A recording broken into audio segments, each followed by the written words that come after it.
de Dieu, la volonté première de Dieu pour tout homme, quelconque homme qu'il soit bon, qu'il soit mauvais, qu'il soit blanc, qu'il soit noir, qu'il soit jaune, qu'il soit riche, qu'il soit pauvre, peu importe l'homme, la volonté pour l'homme que Dieu a, c'est le salut. Dieu veut que tous les hommes soient sauvés et parviennent à la connaissance de la vérité. 1 Timothée chapitre 2 verset 4, Dieu veut que tous les hommes soient sauvés et parviennent à la connaissance de la vérité. Et j'ai expliqué que parvenir à la connaissance de la vérité, ce n'est pas automatique, c'est un acte personnel, c'est un effort personnel, un investissement personnel de tout chrétien afin d'acquérir la connaissance. Parce que la différence entre deux chrétiens se trouve au niveau de la connaissance qu'ils ont concernant le salut qu'ils ont reçu. Parce que le peuple de Dieu ne périt pas, parce que les démons sont forts, parce que les problèmes sont forts, parce qu'ils sont faibles. Non, le peuple de Dieu périt uniquement par faute de connaissance. Osée chapitre 4, verset 6 nous le dit. Mon peuple périt par faute de connaissance, non pas par faute de quoi que ce soit d'autre, uniquement par faute de connaissance. C'est pourquoi j'ai toujours dit que le diable n'a de l'avantage dans la vie d'un chrétien que dans les domaines où ce chrétien est ignorant.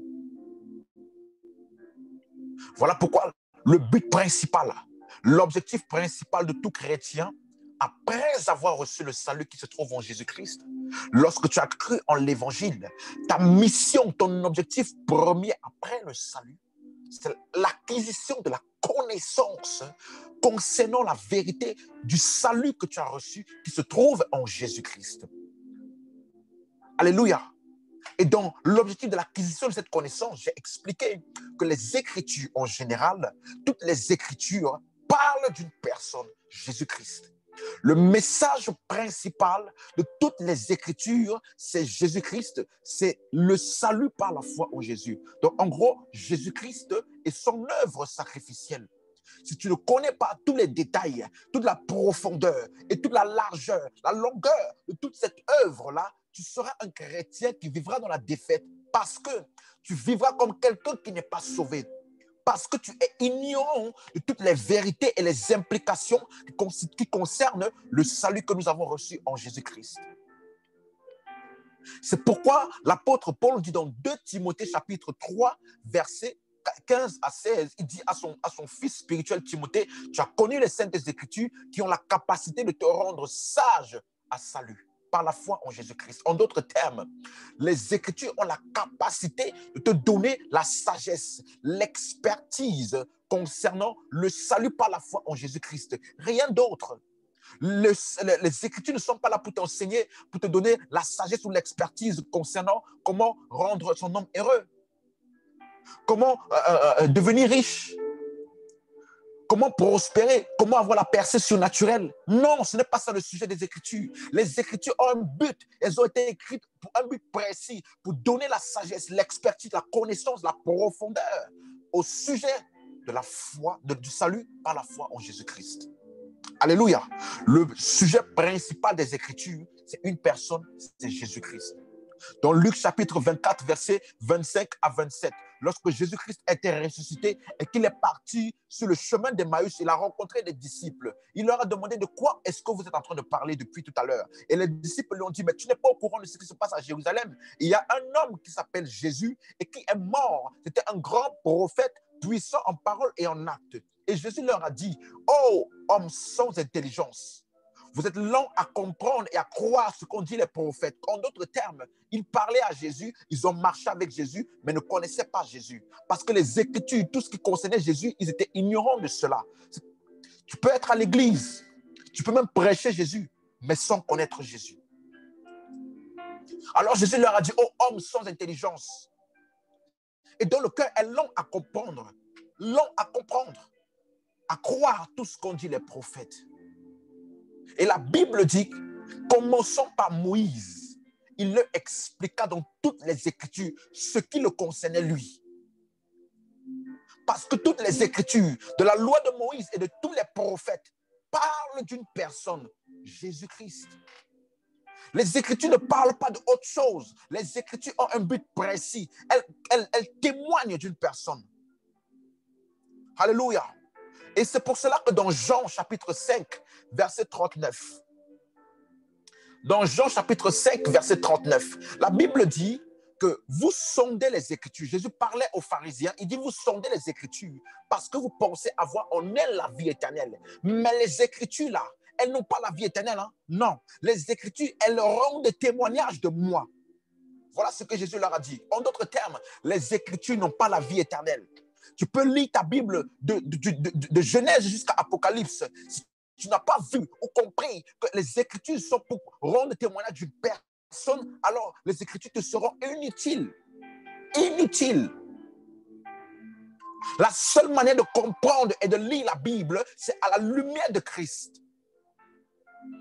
Parce que toute Écriture est inspirée de Dieu. Donc, pour comprendre les Écritures, il faut comprendre quelle était la pensée de celui qui a inspiré les Écritures. Et la Bible nous dit que les Écritures sont pour rendre témoignage de quelqu'un. Les Écritures sont pour rendre témoignage d'une personne, Jésus-Christ. Les Écritures ne sont pas pour rendre témoignage de ta vie. Les Écritures ne sont pas pour rendre témoignage de ton mariage. Non. Les Écritures sont pour rendre témoignage de Jésus-Christ. Alléluia. Elles rendent témoignage de Jésus. Et il dit, et vous ne voulez pas venir à moi pour avoir la vie éternelle. En d'autres termes, les Écritures te permettent de rencontrer Jésus.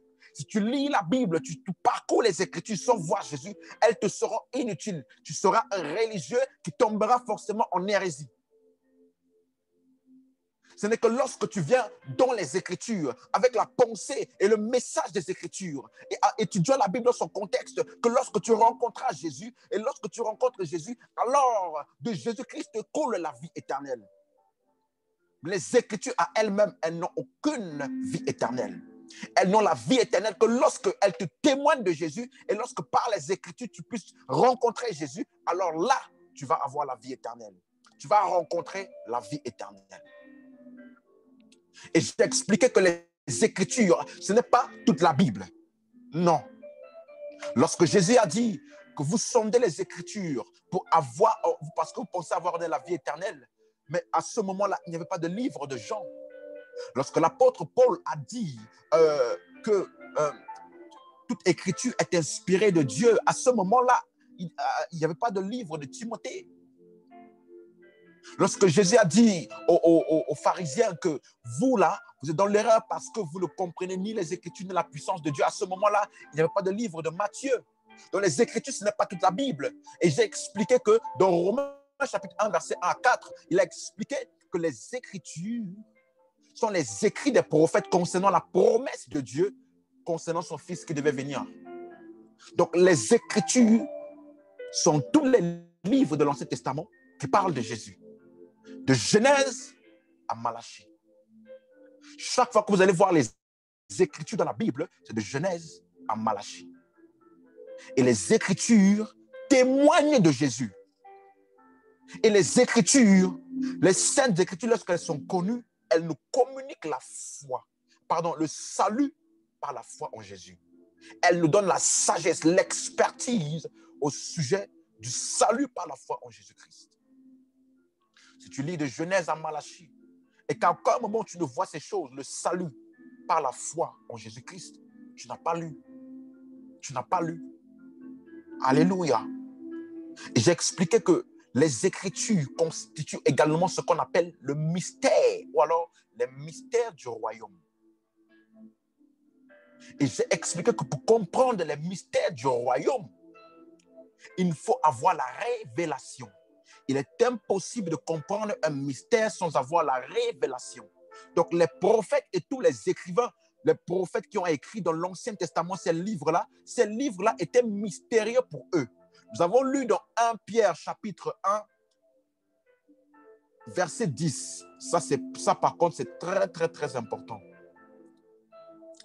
1 Pierre chapitre 1, verset 10. Je vais le mettre dans les commentaires pour que nous puissions le voir.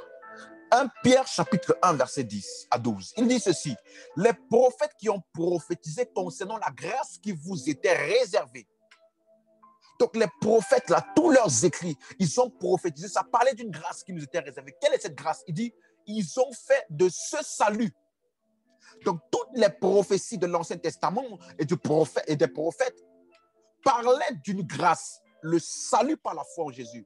Et ils ont fait de ce salut leur recherche et leur investigation, voulant sonder l'époque et les circonstances marquées par l'Esprit de Christ qui était en eux et qui attestait d'avance les souffrances de Christ et la gloire dont elles seraient suivies. On revoit encore le message des Écritures, les souffrances de Christ et la gloire qui doit s'en suivre. Toutes les Écritures parlent du salut par la foi en Jésus-Christ, de la mort de Jésus, de son ensevelissement et de sa résurrection et de son ascension. Et la gloire qui s'en suit. Voilà de quoi parlent les Écritures. Et il dit, verset 12, il leur fut révélé que ce n'était pas pour eux, mais pour vous. Donc Moïse a écrit au sujet de Jésus. Mais lorsqu'il a fini d'écrire, lui-même, il ne comprenait pas ce qu'il écrivait. Parce qu'il a écrit inspiré par Dieu. Il a parlé inspiré par Dieu. Mais ce message dont lui-même il a écrit était un mystère pour lui. Il ne pouvait pas le comprendre parce qu'il n'avait pas encore l'esprit de la révélation. Ce n'est que lorsqu'on a la révélation qu'on peut décoder le mystère qui se trouve dans les Écritures. Alléluia. C'est pour cela que des personnes comme dans le livre de Luc, les disciples de Jésus sont venus pour dire à Jésus, Seigneur, il y a des personnes dans la Samarie qui nous empêchent de passer et qui ne veulent pas te recevoir. Est-ce que tu veux que nous fassions comme Élie, que nous commandions que le feu descende du ciel pour les consumer? Et Jésus les a réprimandés en leur disant, vous ne savez pas de quel esprit vous êtes animés. En d'autres termes, ils ont lu un événement qui s'est passé dans l'Ancien Testament. Mais ils l'ont mal compris. Ils l'ont mal appliqué. Si ton interprétation des Écritures est erronée, ton application sera erronée.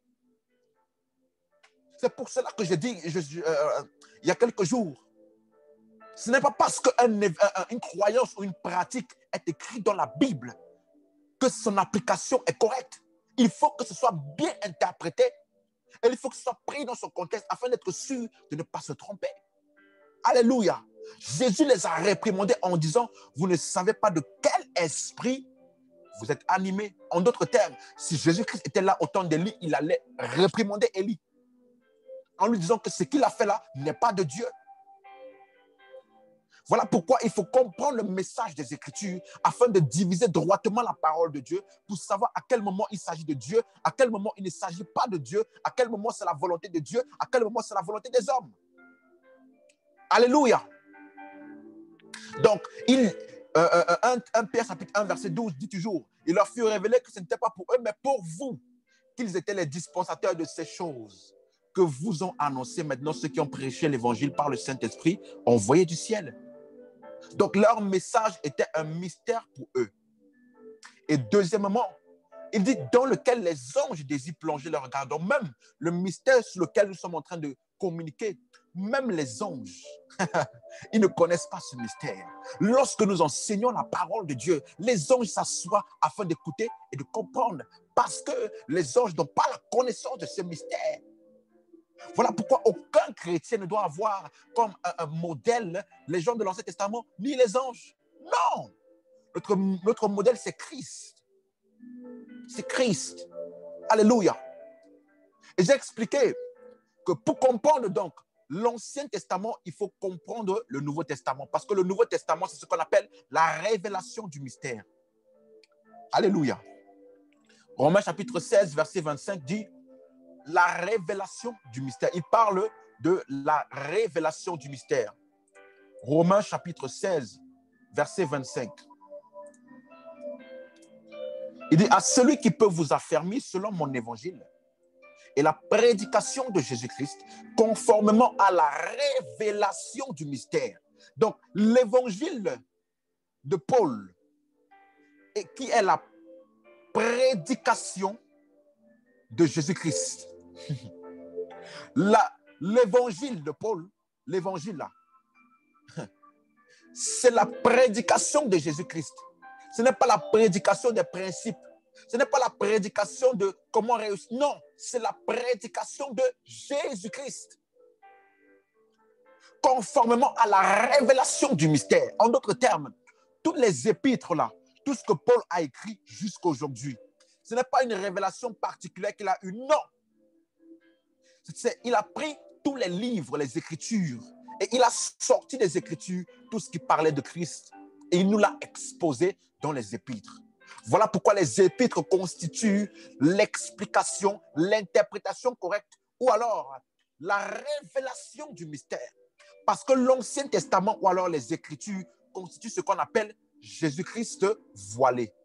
Tu ne verras pas dans l'Ancien Testament, tu ne verras pas qu'il a écrit Jésus-Christ. Non. Non, parce qu'ils ne pouvaient pas le dire. C'était mystérieux pour eux. Ils ne pouvaient pas le dire. Mais tu verras serpent d'airain. C'était la manière de présenter Jésus, serpent d'airain. Parce que la Bible dit que de la même manière que le serpent d'airain a été élevé dans le désert, afin que quiconque regarde ce serpent-là soit guéri, il dit de la même manière, le Fils de l'homme sera élevé, afin que quiconque croit en lui ne périsse pas, mais ait la vie éternelle. Donc Moïse a dit Jésus, mais sous forme de mystère, sous forme de signe, sous forme de symbole, sous forme de type, sous forme d'une ombre, et non la réalité. Noé voulait dire Jésus, il n'a pas pu dire Jésus, alors il a dit l'arche. Parce que toutes les personnes qui sont rentrées dans l'arche ont été sauvées du déluge. Et Jésus-Christ a dit à tous ceux qui croiront en lui, ils ne périront pas. Ils ne périront pas, mais auront la vie éternelle. Moïse n'a pas pu dire Jésus, alors il a dit sang sur les linteaux. Afin que lorsque l'ange de la mort arrivera dans le peuple au pays d'Égypte, toutes les maisons dans lesquelles les portes seront marquées par le sang, il passera par-dessus. De la même manière, nous tous qui sommes en Christ, nous avons été délivrés de la puissance de la mort. Nous avons été délivrés de la puissance des ténèbres et nous appartenons au royaume de Dieu. La mort n'a plus d'emprise sur nous. Nous avons échappé à la mort. Nous ne périssons plus, mais nous avons la vie éternelle. Alléluia. Dans l'Ancien Testament, Jésus-Christ était manifesté, mais sous forme de mystère, sous forme des ombres, sous forme de paraboles, sous forme d'énigmes, de symboles, et même sous forme de pratiques. Dans la suite, un jour, j'expliquerai que toutes les pratiques et les fêtes de l'Ancien Testament étaient pour annoncer la venue de Jésus. Toutes ces choses de l'Ancien Testament, c'est parce qu'ils ne pouvaient pas porter le mystère, la révélation. Alors, la seule manière pour appréhender cette révélation, c'était sous forme de mystère, de code. Et lorsque nous entrons dans la Nouvelle Alliance, dans le Nouveau Testament, dans les Épîtres, nous pouvons voir la révélation du mystère. Et j'ai expliqué que le Nouveau Testament, ce n'est pas Matthieu, Marc, Luc et Jean. Maintenant que quelqu'un me suive attentivement, j'ai expliqué que le Nouveau Testament, ce n'est pas Matthieu, Marc, Luc, Jean. Matthieu, Marc, Luc et Jean ne font pas partie du Nouveau Testament. Parce que Jésus-Christ a dit ceci. Matthieu chapitre 26, verset 28. Je fais un résumé rapide pour tous ceux qui n'étaient pas là la semaine passée. Matthieu 26, 28, il a dit, « Ceci est mon sang, le sang de la nouvelle alliance qui a été versé pour plusieurs en rémission des péchés. » Donc, tant que le sang n'est pas versé, il n'y a pas de nouvelle alliance. Donc, la nouvelle alliance ne commence qu'après que le sang a été versé, c'est-à-dire après la mort et la résurrection de Jésus-Christ. Or, Matthieu, Marc, Luc et Jean sont le récit historique de la vie de Jésus-Christ et non de sa mort. Donc, Matthieu, Marc, Luc et Jean ne constituent pas le Nouveau Testament. Donc, Matthieu, Marc, Luc et Jean ne sont pas la révélation du mystère. C'est pourquoi beaucoup de personnes aujourd'hui enseignent sur les évangiles et amènent beaucoup de personnes à l'erreur. Parce que Galates chapitre 4, verset 4. Galates chapitre 4, verset 4. Alléluia. Galates chapitre 4, verset 4. L'apôtre Paul explique un mystère. Il explique une vérité concernant Jésus-Christ. Il dit, mais lorsque les temps ont été accomplis, Dieu a envoyé son fils, né d'une femme et né sous la loi. Jésus-Christ est né sous la loi. Il a opéré sous la loi. C'est-à-dire qu'il y a beaucoup de choses qu'il a dit aux Juifs parce qu'ils étaient sous la loi. Or, nous ne sommes pas sous la loi. mais sous la grâce. Voilà pourquoi il faut analyser les enseignements de Jésus-Christ ou alors les évangiles avec beaucoup de minutieusement. Parce qu'il y a beaucoup de choses qui ont été dites à des personnes qui étaient sous la loi. Alléluia. Et j'ai expliqué dans Jean chapitre 12, Jean chapitre 16. Jean chapitre 16, verset 12. Jean chapitre 16, verset 12 à 15. Nous avons expliqué que Jésus-Christ, dans tous les évangiles, il n'a parlé qu'en parabole. Et j'ai expliqué que les paraboles encore, c'est un type de mystère. Parce qu'il a dit, Jean 16, verset 12, j'ai encore beaucoup de choses à vous dire, mais Jean chapitre 16, verset 12.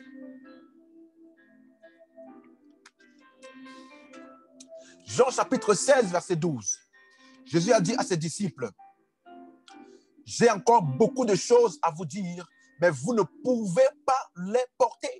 Donc Jésus-Christ a parlé en parabole. Il a essayé de communiquer quelques vérités sous forme de paraboles. Et j'ai expliqué que les paraboles, c'est des énigmes, c'est des messages dans lesquels il y a juste une leçon à tirer, mais il y a beaucoup de superflu. Je reprends, dans les paraboles, il y a beaucoup de superflu et il n'y a qu'une leçon tirée dans quelque chose de spécifique.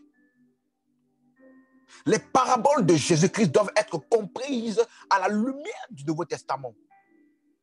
Si tu lis juste les paraboles sans avoir compris le Nouveau Testament, ce qui va se passer, tu seras amené en erreur. Parce que Jésus lui-même, il a dit à son dernier message avant d'être crucifié. C'est-à-dire que pendant les 3 ans et demi qu'il a marché avec ses disciples, à la fin de ces 3 ans et demi, il leur a parlé, avant d'être crucifié, il leur a dit, venez mes disciples, j'ai encore beaucoup de choses à vous dire. En d'autres termes, le message principal, l'essentiel de ce que je voulais vous communiquer, je n'ai pas pu le faire. Parce que vous ne pouvez pas le porter. Donc, les évangiles constituent une connaissance limitée du mystère du royaume. Et j'ai dit que les évangiles ont été donnés pour 4 raisons. La première, c'est pour témoigner de l'humanité de Jésus-Christ. Parce que si Jésus-Christ n'était pas venu en tant qu'homme, il ne pouvait pas racheter l'humanité. Parce que le péché est venu par un homme. Et le péché doit être racheté, enlevé par un homme également. Deuxièmement, les évangiles ont été donnés pour témoigner que Jésus-Christ est celui qui devait venir. Parce que dans tout l'Ancien Testament, on attendait un Messie qui devait venir. Donc Jésus-Christ est venu pour accomplir toute la loi, accomplir toutes les promesses qui parlaient de lui afin de montrer et de justifier que c'était vraiment lui qui devait venir, que c'est vraiment lui. Alléluia. Troisième raison, les évangiles ont été donnés afin que nous puissions voir à quoi ressemble la vie de l'esprit, à quoi ressemble la vie d'un homme qui porte Dieu en lui. Parce que Jésus-Christ, la Bible dit, en lui habite corporellement toute la plénitude de Dieu. Comment se passe la vie de quelqu'un qui a Dieu, afin que nous puissions voir en quelque sorte ce que nous sommes capables de faire. Si Jésus-Christ a guéri des malades, laisse-moi te dire, tu n'as pas à être malade, mais plus que ça, tu as la capacité de guérir des malades. Si Jésus-Christ a ressuscité des morts, laisse-moi te dire, bien-aimé, que si tu as Jésus-Christ à l'intérieur de toi, non seulement tu n'es pas soumis à la mort, mais tu as la capacité de ressusciter les morts. Si rien n'a pu vaincre Jésus, je t'annonce cet après-midi que rien ne peut te vaincre. Parce que Jésus a dit, ceux qui croiront en moi, ils feront les œuvres que j'ai faites, mais ils feront de plus grandes encore. Si tu me suis, donne-moi le Amen. Alléluia. La quatrième raison pour laquelle Jésus-Christ, les évangiles ont été donnés, la quatrième raison pour laquelle nous avons les évangiles, c'est parce que les évangiles constituent des vérités transitionnelles dans lesquelles Jésus-Christ donnait un aperçu de la nouvelle alliance. Par exemple, il a dit, je suis venu afin que mes brebis aient la vie en abondance. Mais à ce moment-là, il n'était pas encore mort et ressuscité, donc personne n'avait la vie en abondance. Mais c'était juste des vérités transitionnelles, des vérités futuristes. Alléluia. Donc, j'ai expliqué que les paraboles donc, de Jésus constituent une sorte de mystère. Et il a dit, j'ai encore beaucoup de choses à vous dire, mais vous ne pouvez pas le porter. Lorsque l'esprit de vérité viendra, il vous révélera toute la vérité. Donc, il ne pouvait pas le porter parce qu'il n'avait pas encore l'esprit de vérité, c'est-à-dire il n'était pas encore né de nouveau. Et lorsque l'esprit viendra, il nous communiquera toute la vérité. Et j'ai expliqué que cette vérité-là, c'est quoi? C'est concernant la mort et la résurrection de Jésus-Christ. Alléluia. Et j'ai fini en expliquant que cette révélation de l'esprit, Dieu l'a déjà révélée. Ce n'est pas une révélation qui va faire nouvelle. Non, Dieu l'a déjà révélée aux apôtres et prophètes de Christ. Et ces apôtres, prophètes de Christ sont les apôtres qui ont établi le fondement de l'Église. Donc, il s'agit des apôtres qui ont documenté les épîtres. La révélation dans des mystères que Jésus-Christ ne pouvait pas communiquer aux disciples, elle est contenue dans les épîtres. Donc, je récapitule.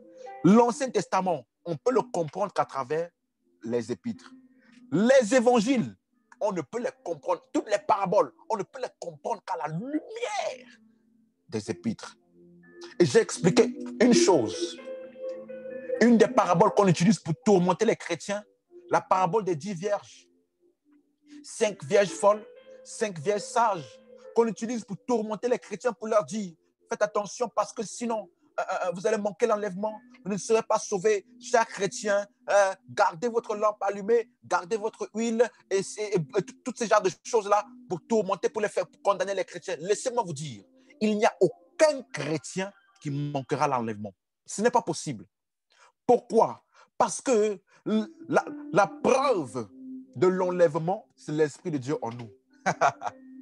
Il a dit, si l'Esprit qui a ressuscité Jésus-Christ d'entre les morts habite en vous, cet esprit-là, il ravivera votre corps mortel. C'est-à-dire que le jour de l'enlèvement, la Bible dit que ce jour-là, de l'avènement, la mortalité de notre corps-là sera engloutie par l'immortalité. Et la preuve de la possibilité de cela, c'est l'esprit de Jésus-Christ, l'esprit de révélation, de résurrection qui est en nous. Il a dit, vous avez reçu l'esprit par lequel vous avez été scellés pour le jour de la rédemption. Laisse-moi te dire, tu es né de nouveau, tu as l'Esprit de Dieu, il est impossible que tu rates l'enlèvement. Parce que tant que l'Esprit de Dieu est en toi, tu ne peux pas rater l'enlèvement. Et la Bible dit qu'il est venu et il habite en nous éternellement. Il demeure en nous éternellement. Donc la parabole des 10 vierges ne parle pas des chrétiens, non. C'est une parabole qui parle du manque de vigilance des Juifs. Parce que plusieurs d'entre eux, lorsque le Messie est venu, ils ne l'ont pas reconnu. Alors, ils n'ont pas eu l'huile qui symbolise l'esprit que devaient recevoir tous ceux qui croient en Jésus-Christ. Ils n'ont pas cru au Messie.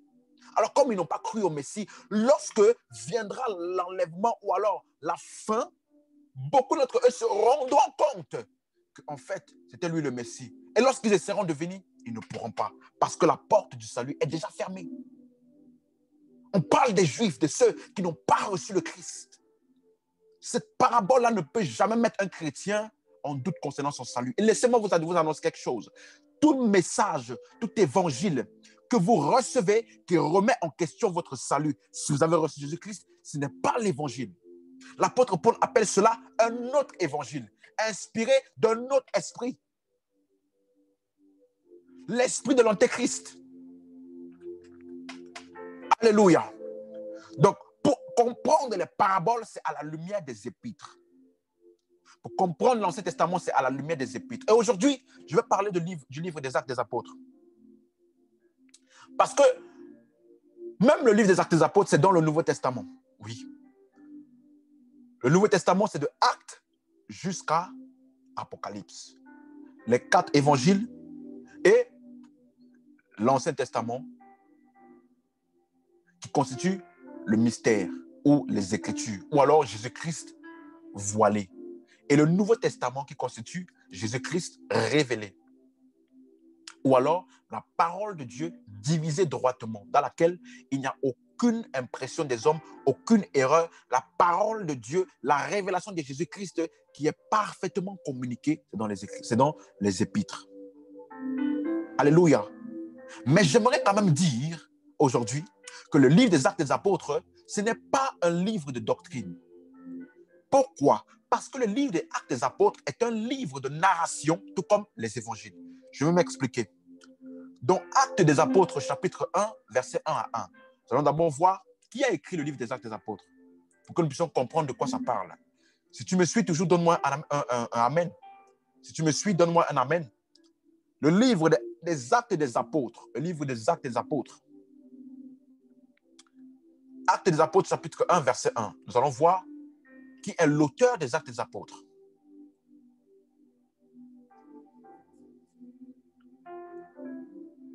Est-ce qu'on me suit toujours? Est-ce qu'on me suit toujours? OK. Actes des Apôtres, chapitre 1, verset 1. Actes des Apôtres, chapitre 1, verset 1. Il dit ceci. Alléluia. Amen. Soyez bénis. Il dit ceci, regardez.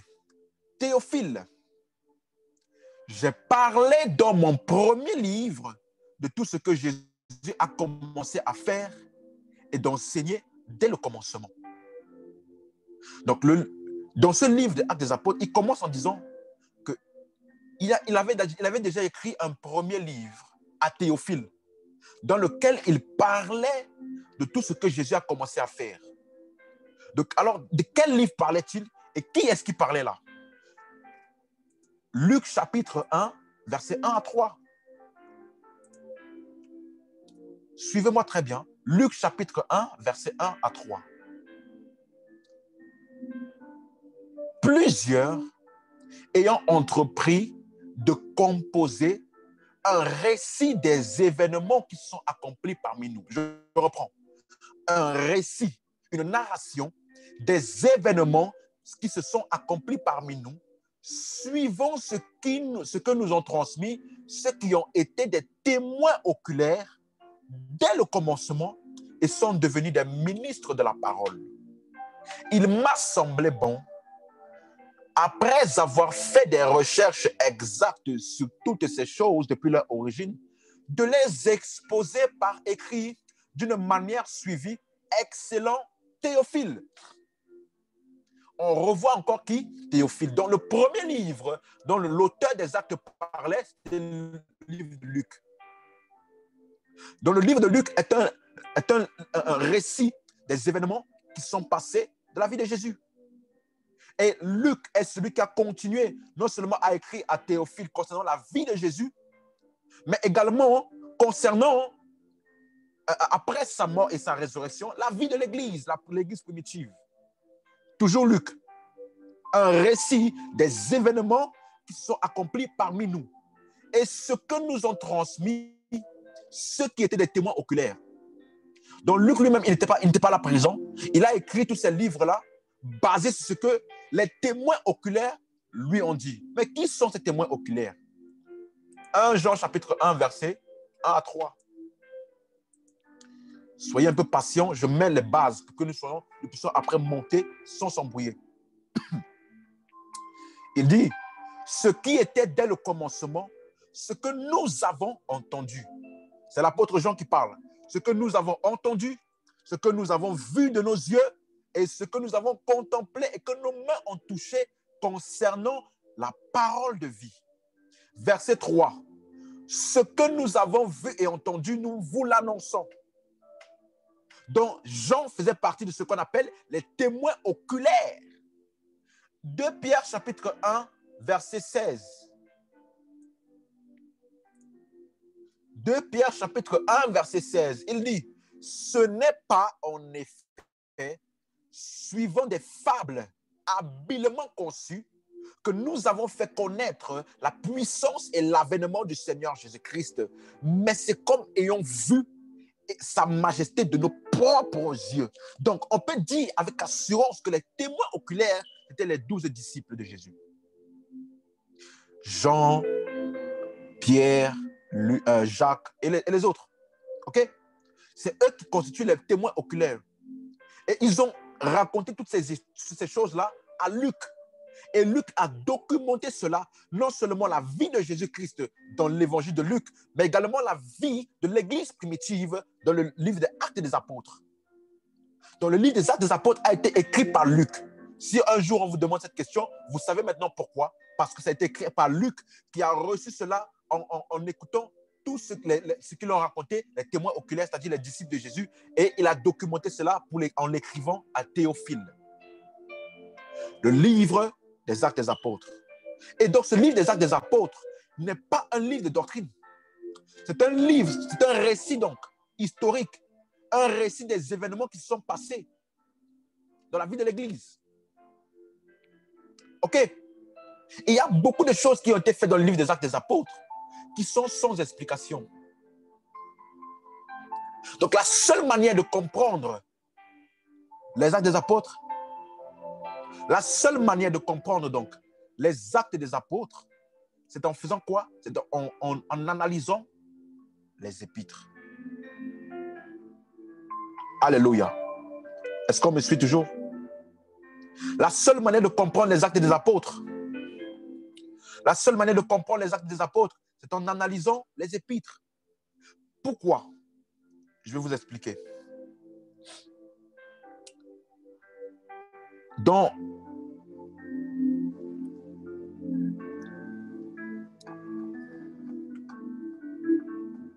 Dans le livre des Actes des Apôtres, il y a beaucoup de choses qui ont été faites parce que c'est une église qui était en pleine croissance spirituelle. Ils venaient de recevoir l'évangile. Ils venaient de recevoir l'esprit. Donc, c'est le récit d'une histoire, d'une église qui est passée de l'étape de l'enfantillage spirituel jusqu'à la maturité. Donc, il y a beaucoup de choses qu'ils ont faites encore sous forme d'enfantillage, par immaturité. Donc, on ne peut pas tout voir dans le livre des Actes des Apôtres et tout copier sans réfléchir. Non. Non. Il y a beaucoup de choses qu'ils ont appliquées encore parce qu'ils étaient encore ignorants de toute la vérité concernant le salut. Voilà pourquoi aujourd'hui, en plus de ce que je viens d'expliquer, je vais expliquer de quoi est-ce que les apôtres en ont parlé. Parce que je viens d'expliquer quoi? Nous avons vu que les Écritures parlent de Jésus-Christ. Et lorsque Jésus-Christ est ressuscité, les choses qu'il ne pouvait pas leur dire là, il a commencé à parler de cela aux disciples qu'il a rencontrés où? Sur le chemin d'Emmaüs. Luc 24, verset 25 à 27. Luc 24, verset 25 à 27. Il dit ceci. Alors Jésus leur dit, ô homme, sans intelligence et dans le cœur, est long à croire tout ce qu'ont dit les prophètes.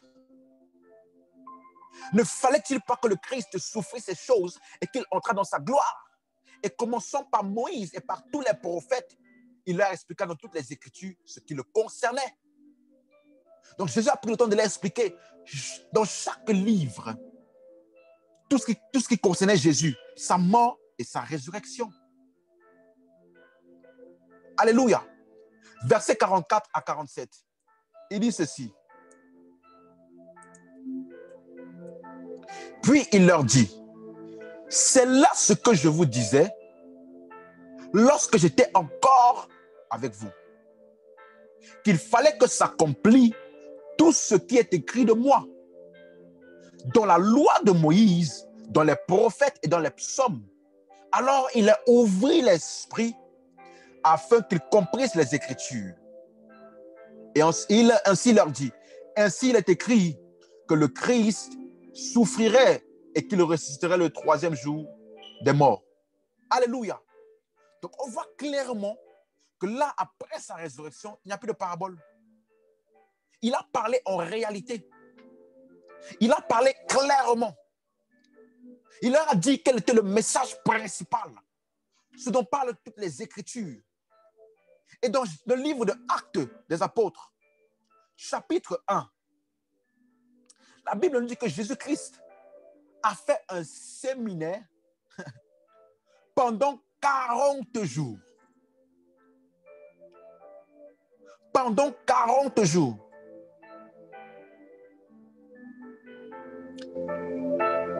Je donnerai le verset plus tard. Le livre de Actes des Apôtres, chapitre 1. Il est écrit que Jésus-Christ a dans toutes les Écritures, après sa résurrection, après qu'il lui souffert ces choses-là, la Bible dit qu'il a commencé à apparaître à toutes les personnes et pendant 40 jours. Dans le livre de Actes des Apôtres, chapitre 1, verset 3. Lisez avec moi. Actes des Apôtres, chapitre 1, verset 3. Il dit ceci. Après qu'il eut souffert, il leur apparut vivant et leur donna plusieurs preuves, se montrant à eux pendant 40 jours et parlant des choses qui concernent le royaume de Dieu. Rappelez-vous, nous avons expliqué que les Écritures, c'est quoi? C'est le mystère du royaume de Dieu. Donc, il est en train de dévoiler pendant 40 jours non-stop. Vous imaginez, pendant 40 jours, il a fait un grand séminaire où il expliquait dans toutes les Écritures concernant sa mort et sa résurrection. Voyons voir donc, lorsque les apôtres ont reçu l'Esprit et que l'Esprit a encore confirmé toutes les choses qu'il avait apprises de Jésus, voyons voir qu'est-ce que les apôtres ont prêché. Actes des apôtres, chapitre 2. Actes des apôtres, chapitre 2. Alléluia. C'est important de comprendre les Écritures. Avant d'abord de sauter partout, de crier, oh, recevez la bénédiction, recevez ceci. Il faut d'abord comprendre les Écritures. Alléluia. Donc, Actes des apôtres, chapitre 2, versets 21 à 36. C'est la première prédication de Pierre après la Pentecôte. La prédication par laquelle 3000 personnes ont été sauvées. Regardez ce que Pierre a prêché. Regardons. Alors, quiconque invoquera le nom du Seigneur sera sauvé. Là, c'est un verset qui est pris de Joël, chapitre 2, verset 32. Rappelez-vous, Jésus leur a enseigné dans toutes les Écritures ce qui le concernait.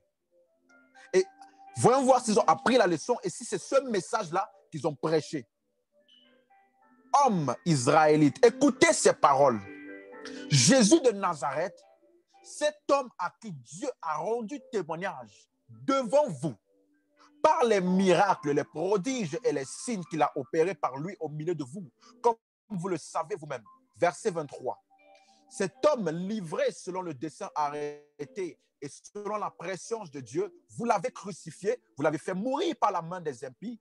Dieu l'a ressuscité en le délivrant des liens de la mort parce qu'il n'était pas possible qu'il fût retenu par elle. Vous voyez?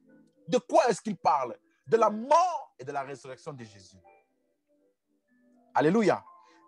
Lisons la suite. Verset 25. David dit de lui. Là, il va commencer à prendre un message de David dans les psaumes et montrer que ce David-là a parlé de Jésus. David dit de lui. Les Écritures parlent de lui.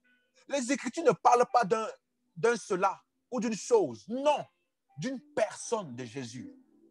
Tu lis les Écritures, tu ne vois pas Jésus, tu n'as pas lu. David a parlé de lui. Ok, regardez ce que David dit. Je voyais constamment le Seigneur devant moi parce qu'il est à ma droite. Je voyais constamment le Seigneur devant moi parce qu'il est à ma droite, afin que je ne sois point ébranlé. Aussi mon cœur est dans la joie et ma langue dans l'allégresse. Et même ma chair reposera avec espérance, car tu n'abandonneras pas mon âme dans le séjour des morts. Et tu ne permettras pas que ton sein voie la corruption. Tu m'as fait connaître les sentiers de la vie, tu me rempliras de joie par ta présence.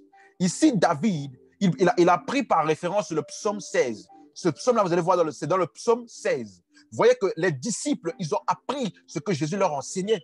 Ils ont pris les écrits des prophètes et ils ont sorti de ces écrits-là le message de Jésus. Voyons voir comment il a interprété ce psaume. Suivez-moi très bien. Toutes les Écritures parlent de Jésus. Regardons un exemple de comment les apôtres ont prêché Jésus-Christ à partir des psaumes. Verset 29. Hommes, frères, qu'il me soit permis de vous dire librement au sujet du patriarche David, qu'il est mort, qu'il a été enseveli et que son sépulcre existe encore aujourd'hui parmi nous. Qu'est-ce qu'il est en train de dire? Que David a dit au psaume 28 que tu n'abandonneras pas mon âme dans le séjour des morts et tu ne permettras pas que ton sang voie la corruption. Et il dit que ce psaume-là ne parlait pas de David parce que David est mort. Il a vu la corruption, il est allé dans le séjour des morts. Donc ce psaume-là ne parlait pas de David. C'est ça qu'il est en train d'essayer de leur dire. Verset 30. Comme il était prophète et qu'il savait que Dieu lui avait promis avec serment de faire asseoir un de ses descendants sur le trône, c'est la résurrection du Christ qu'il a prévu et annoncé. Donc ce psaume parlait de la résurrection de Christ.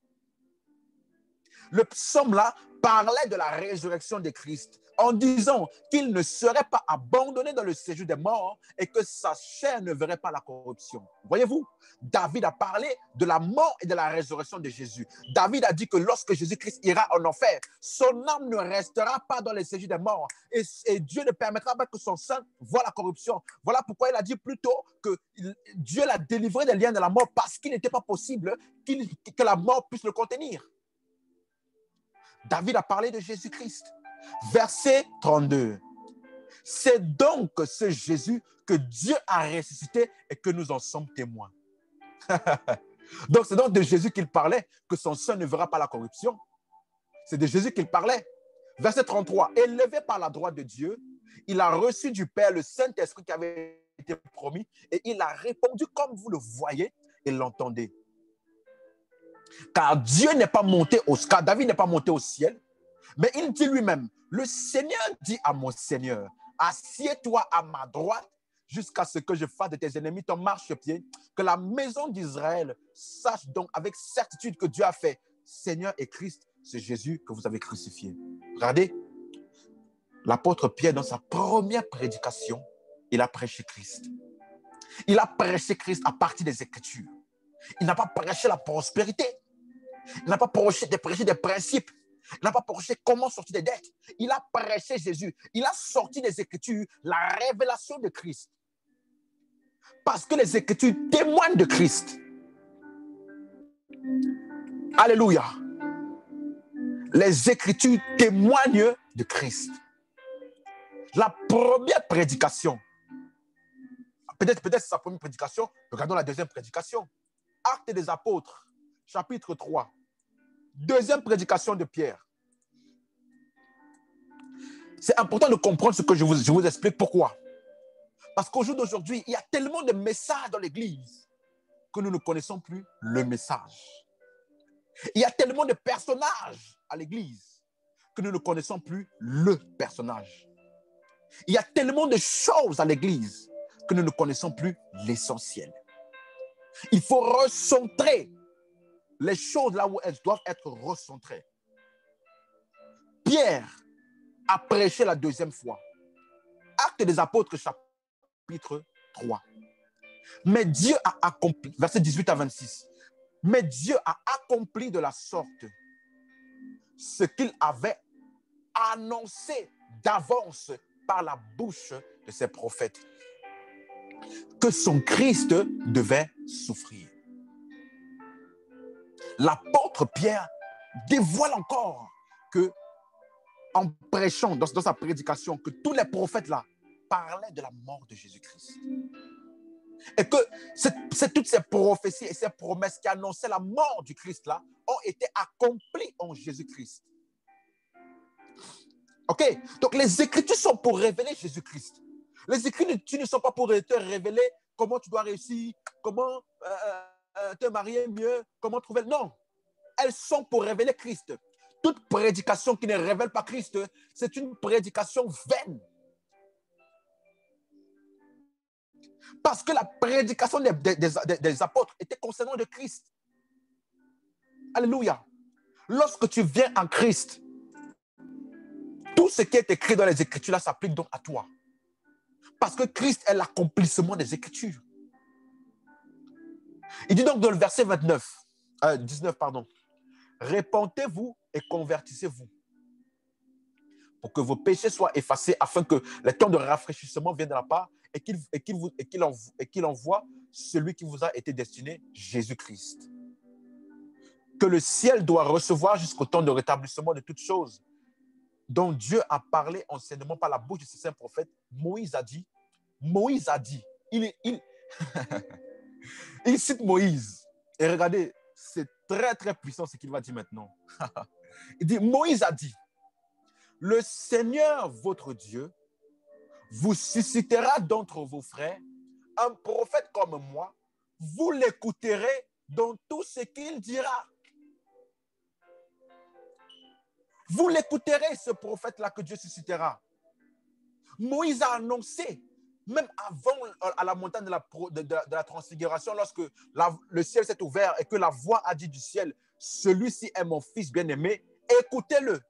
Avant même ça déjà, Moïse avait déjà annoncé que celui qui viendra là, il faut l'écouter lui et pas les autres.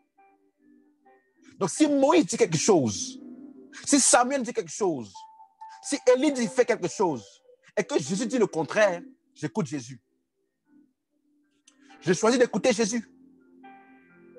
Donc, tous les écrits des prophètes n'ont de la pertinence que dans la mesure où ça révèle Jésus. Toutes les autres choses qu'ils ont dit, qu'ils ont fait, qui ne révèlent pas Jésus, ne sont pas importantes. Parce que c'est lui que nous devons écouter. C'est lui qui est le message. C'est lui qui est la raison même de tous les écrits. Alléluia. Il a dit, écoutez-le avant même la transfiguration, ça avait déjà été annoncé.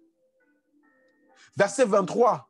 Et quiconque n'écoutera pas ce prophète-là sera exterminé du milieu du peuple. Qu'est-ce qu'il est en train de dire?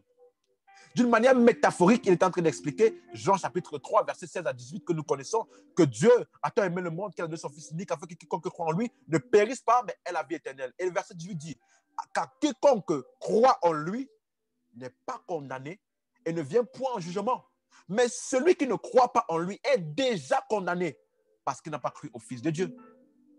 Vous voyez, les apôtres ont tiré des Écritures le message de Jésus-Christ. Et tous les prophètes, verset 24, tous les prophètes qui ont successivement parlé depuis Samuel ont annoncé ces jours-là. Donc les prophètes-là, ils ont annoncé un jour, ils ont annoncé le jour de Christ. Et vous êtes les fils des prophètes et de l'alliance que Dieu a traité avec vos pères en disant à Abraham.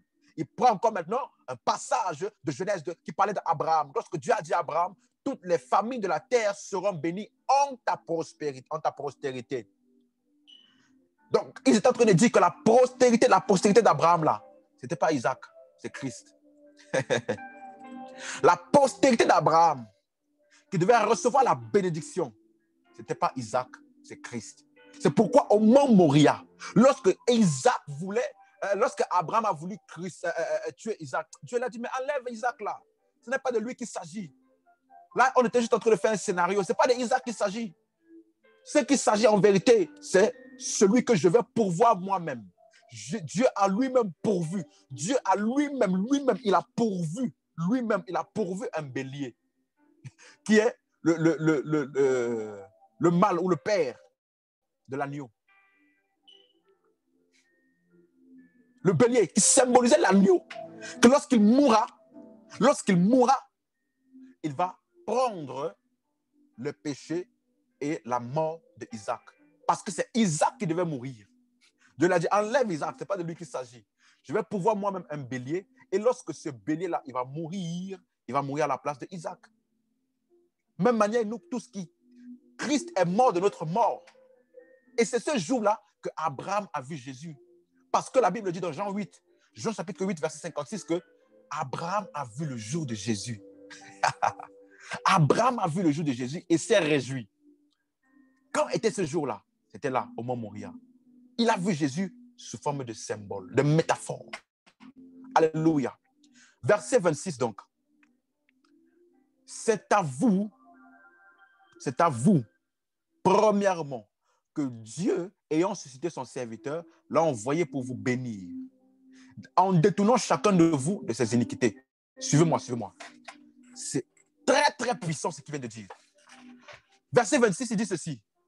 C'est à vous, premièrement, que Dieu, ayant suscité son serviteur, l'a envoyé pour vous bénir, en détournant chacun de vous de ses iniquités. La bénédiction de Dieu qui viendra par son serviteur Jésus, par Jésus-Christ. Cette bénédiction consiste en quoi? En nous détournant de nos péchés. Suivez-moi. Il n'a pas dit, vous allez vous-même vous détourner de vos péchés. Il n'a pas dit ça. Il n'a pas dit, vous allez vous détourner de vos péchés. Non. Lui, il va vous détourner de vos péchés.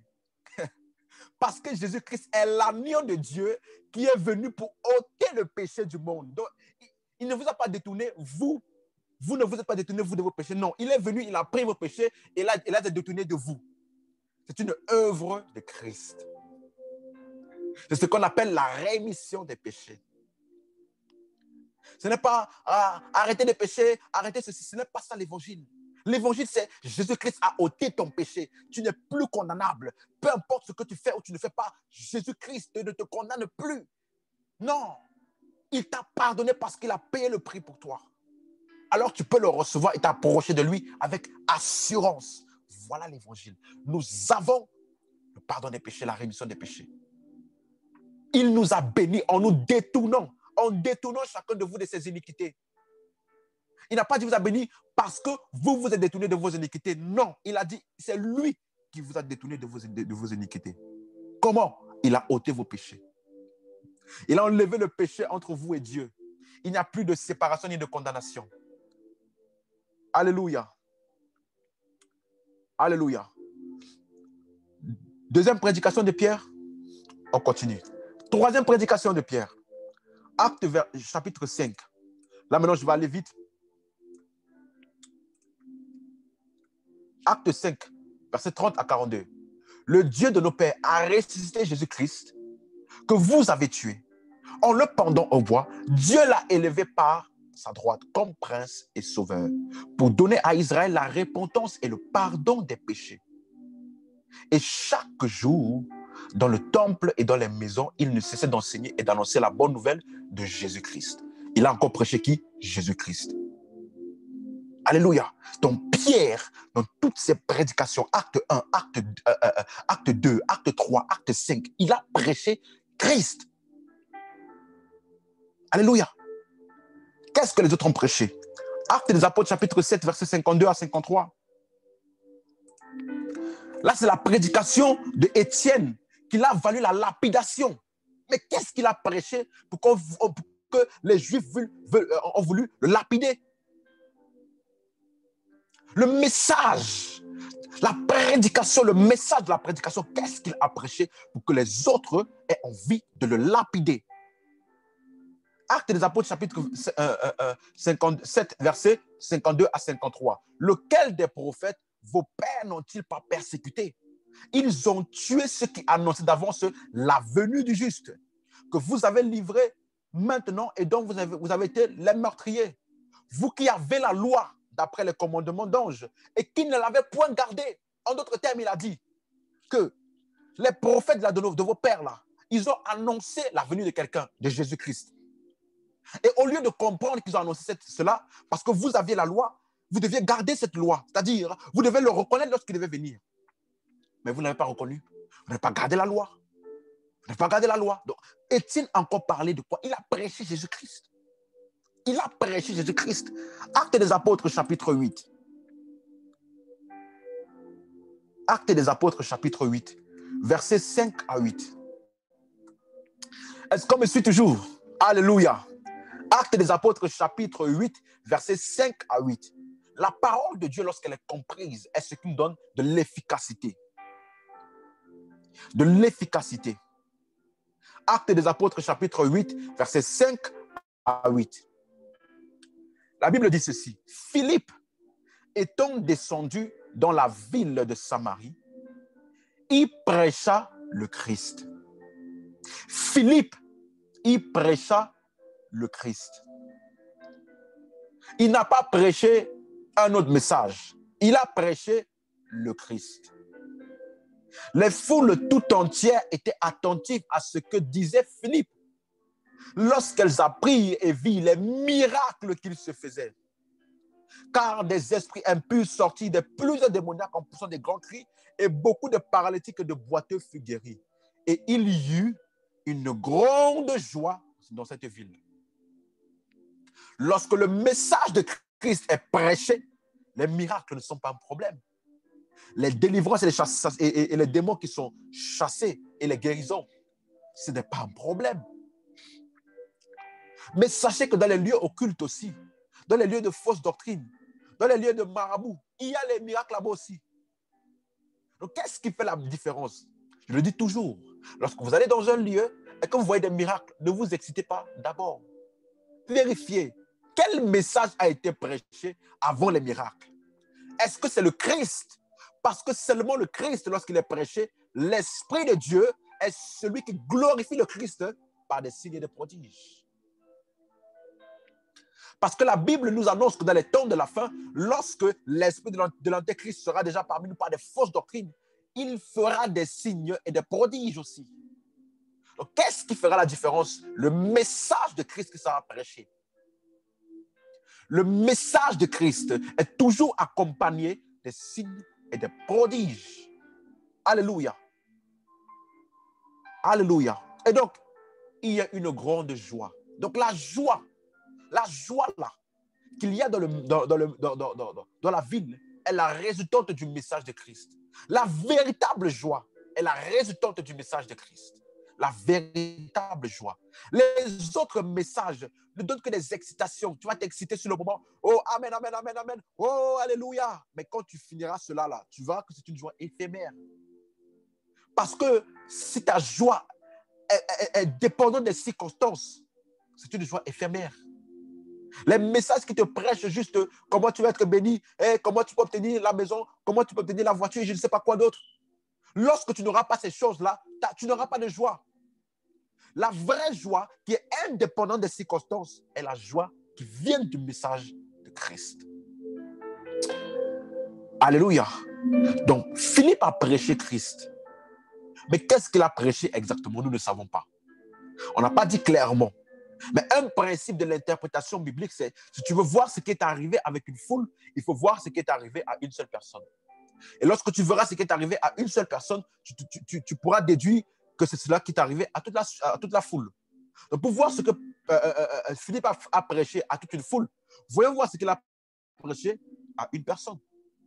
Dans le livre de Actes des Apôtres, chapitre 8, verset 27 à 35. Alléluia. Acte 8, verset 27 à 35. Il se leva et partit.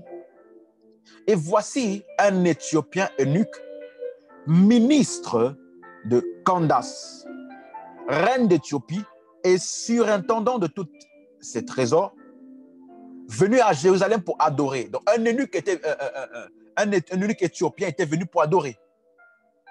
Alléluia. Verset 28. S'en retournait assis son chat et il lisait le prophète Ésaïe. Il lisait le prophète Ésaïe. Alors, l'Esprit dit à Philippe, donc il était encore à la croisade. Il revenait de la croisade où il avait prêché Christ. Et l'Esprit lui dit, avance et approche-toi de ce char.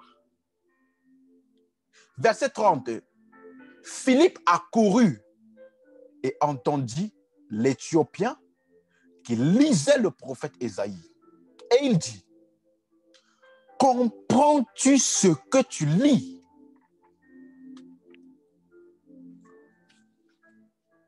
Je te demande aussi, mon frère, ma soeur, comprends-tu ce que tu lis souvent? Parce que la lecture de la Bible ne te profitera que lorsque tu as compris de quoi cela parle. Quelle que soit la quantité de lecture que tu as, si tu n'as aucune compréhension qui est tirée de ce que tu as lu, ou alors si tu as une mauvaise compréhension, la Bible ne te profitera à rien. Rappelez-vous, vous sondez les Écritures parce que vous croyez avoir en elles la vie éternelle. Mais les Écritures témoignent d'une personne. Donc il lui a demandé, est-ce que tu comprends même ce que tu lis? Parce que la lecture de la Bible est inutile si tu ne comprends pas ce que tu lis. C'est pour ça qu'il y a beaucoup de pensées religieuses aujourd'hui. Des gens qui maîtrisent verset, mais n'ont aucune compréhension du message des Écritures. Alléluia. Verset 31. Il répondit, comment le pourrais-je si quelqu'un ne me guide? Il est impossible. Il y a des choses, hein, tu ne comprendras jamais tout seul. Tu as besoin d'être guidé, d'être enseigné afin de pouvoir appréhender toute la révélation de Christ. C'est pour cela que je dis toujours aux personnes qui disent, ils sont orgueilleux dans l'église. Oh non, moi, je n'ai pas besoin. Moi, je prie tout seul chez moi. Moi, je lis ma Bible tout seul chez moi. Dieu et moi, c'est tout. Tu seras un chrétien victime des hérésies, victime de la tromperie. Tu seras une proie facile pour l'ennemi. Parce que pour appréhender tout le mystère de Christ et appréhender toute la vie chrétienne, tu as besoin d'être guidé. Tu as besoin d'appartenir à une communauté dans laquelle la vraie parole est prêchée. Tu ne peux pas être correctement nourri et grandi spirituellement si tu n'es pas guidé, enseigné par la parole. Ça n'existe pas des chrétiens tout seuls, non. Tu as besoin d'être guidé. Même moi qui vous parle, j'ai été enseigné. Personne ne peut comprendre toute la profondeur du mystère de Christ sans être enseigné. Tu as besoin d'être guidé. Et il invita Philippe à monter et à s'asseoir avec lui. Verset 32. Il a été mené. Le passage de l'écriture qu'il lisait, c'était celui-ci. Il a été mené comme une brebis à la boucherie. Et comme un agneau muet devant celui qui le tond, il n'a point ouvert la bouche. Dans son humiliation, son jugement a été levé. Et sa postérité qu'il la dépeindra. Car sa vie a été retranchée de la terre. Il a pris cela de Isaïe 53, verset 7 à 8. L'eunuque dit à Philippe, je te prie, de qui parle ce prophète? Est-ce de lui-même ou de quelqu'un d'autre? Alors Philippe, ouvrant la bouche et commençant par ce passage, annonça la bonne nouvelle de qui? De Jésus. Si tu es un chrétien sérieux, écoute-moi, si tu es un chrétien sérieux avec Dieu, qui veut avancer et faire des grandes choses avec Dieu, laisse-moi te dire quelque chose. Tu dois être capable de prêcher Christ à partir de n'importe quel livre de la Bible. Philippe n'avait rien préparé, il a pris cet eunuque-là et à partir du passage même que l'eunuque lisait, il a prêché Christ. Un chrétien affermi et solide et qui a la sagesse au sujet de la foi en Christ, du salut par la foi en Christ, ce genre de chrétien-là, il peut te prêcher Christ à partir de n'importe quel livre de la Bible. Voilà les chrétiens matures et affermis que nous devons avoir aujourd'hui. Pas les charlatans qui tout ce qu'ils savent faire, c'est je vois, j'ai rêvé, je vois. Non! Ce qui testifie de la profondeur et de la grandeur d'un homme, c'est à quel point il connaît Christ. À quel point il connaît Christ. Philippe a pu prêcher Christ à partir d'un livre quelconque qu'il a vu. Il n'a pas préparé. Tellement ils connaissaient le mystère de Christ. Tellement ils avaient compris la leçon que Jésus leur avait enseignée pendant le séminaire. Que toutes les Écritures la parlent de Christ. Tu dois être capable de prêcher et d'exposer Christ à partir de n'importe quel livre de la Bible. N'importe quel. Alléluia. Donc, Philippe a prêché Christ. Donc, nous voyons que tous les apôtres, Pierre a prêché Christ. Étienne a prêché Christ. Philippe a prêché Christ. D'où viennent nos messages que nous prêchons aujourd'hui? D'où viennent nos messages?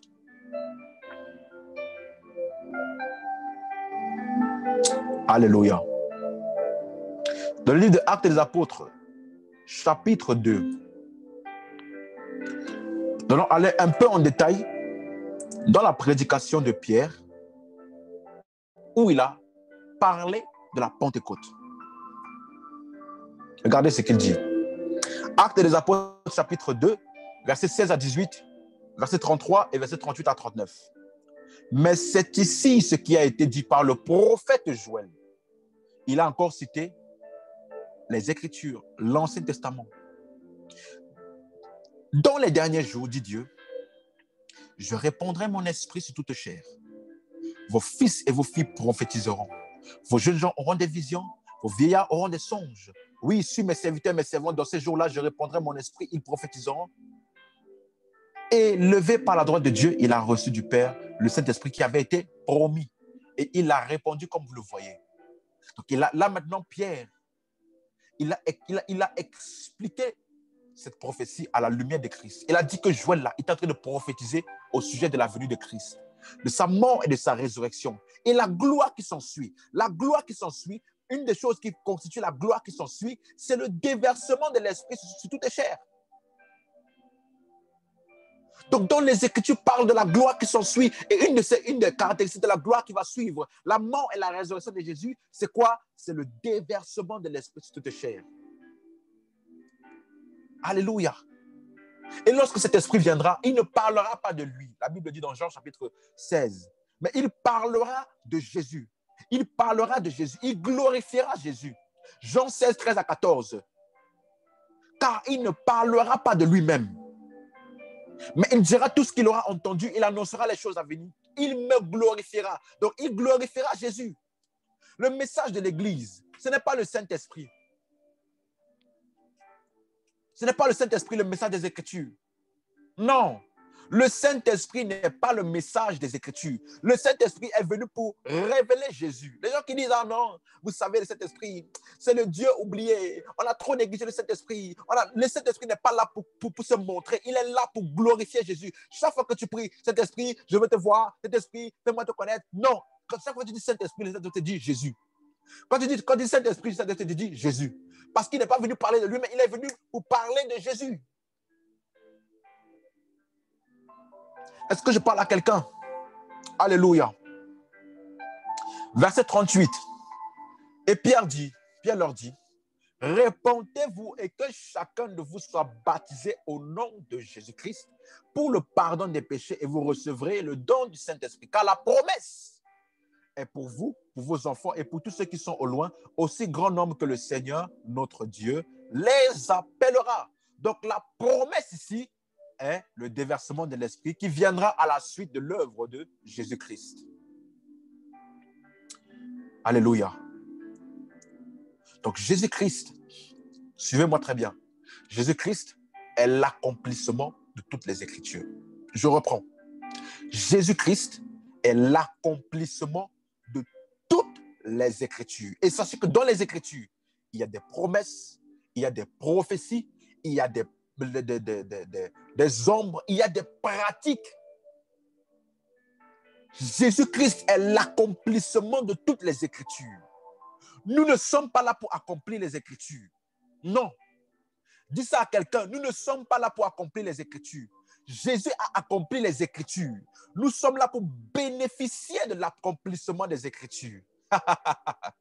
Nous sommes là pour bénéficier de l'accomplissement des Écritures. Nous sommes des bénéficiaires pour jouir de l'accomplissement que Jésus a déjà fait pour nous. Regardez ce que un passage de la Bible dit. 2 Corinthiens chapitre 1, verset 20. Car pour ce qui concerne toutes les promesses de Dieu, my God, toutes les promesses de Dieu, c'est en lui qu'est le oui, et c'est pourquoi encore l'amen par lui est prononcé par nous à la gloire de Dieu. D'autres versions disent, toutes les promesses de Dieu sont en lui, oui et amen, pour la gloire de Dieu. Toutes les promesses de Dieu trouvent leur accomplissement en Christ. Et nous sommes en Christ. Donc l'accomplissement des Écritures est notre partage.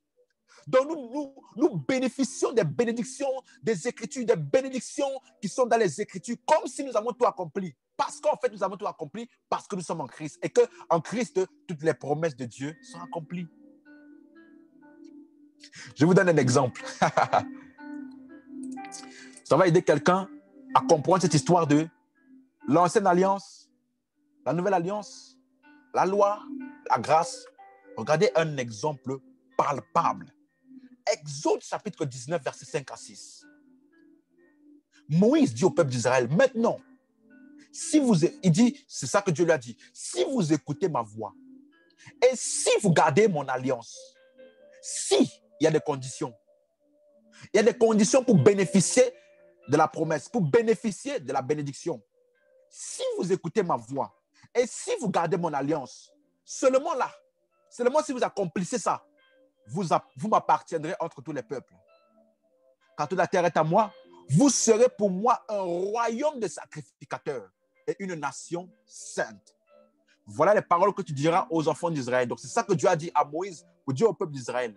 Si vous écoutez ma voix, alors vous m'appartiendrez. Vous voyez, c'est ça la loi.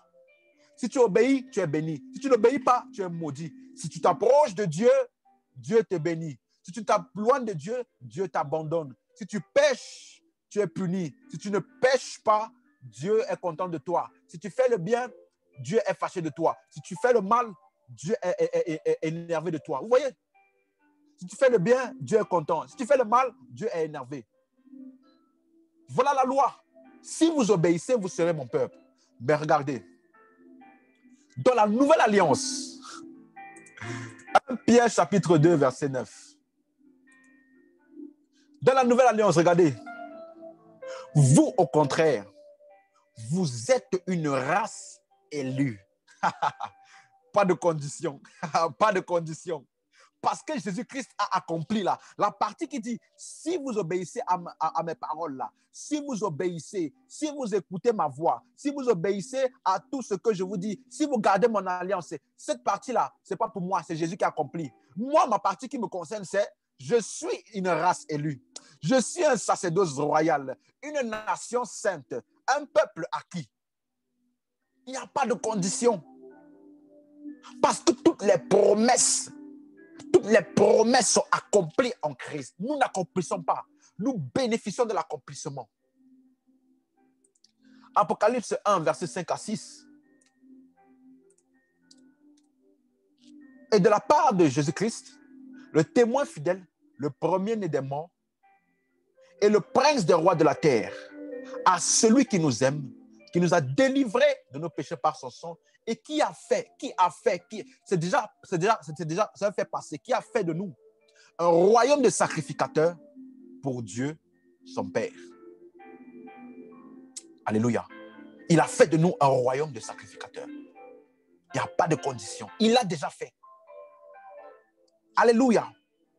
Donc Jésus-Christ est l'accomplissement de toutes les promesses, de toutes les prophéties, de tous les types, de toutes les ombres. Les Écritures parlent de lui. Lorsqu'il est arrivé, toutes ces choses-là retrouvent leur sens et expirent. Dans la nouvelle alliance, il n'y a plus d'ombre, il n'y a plus de type, il n'y a plus de promesses, il n'y a plus de... Non. Tout ça a été accompli en Christ. Et lorsque Christ est venu, c'est la fin de toutes ces choses. Alléluia.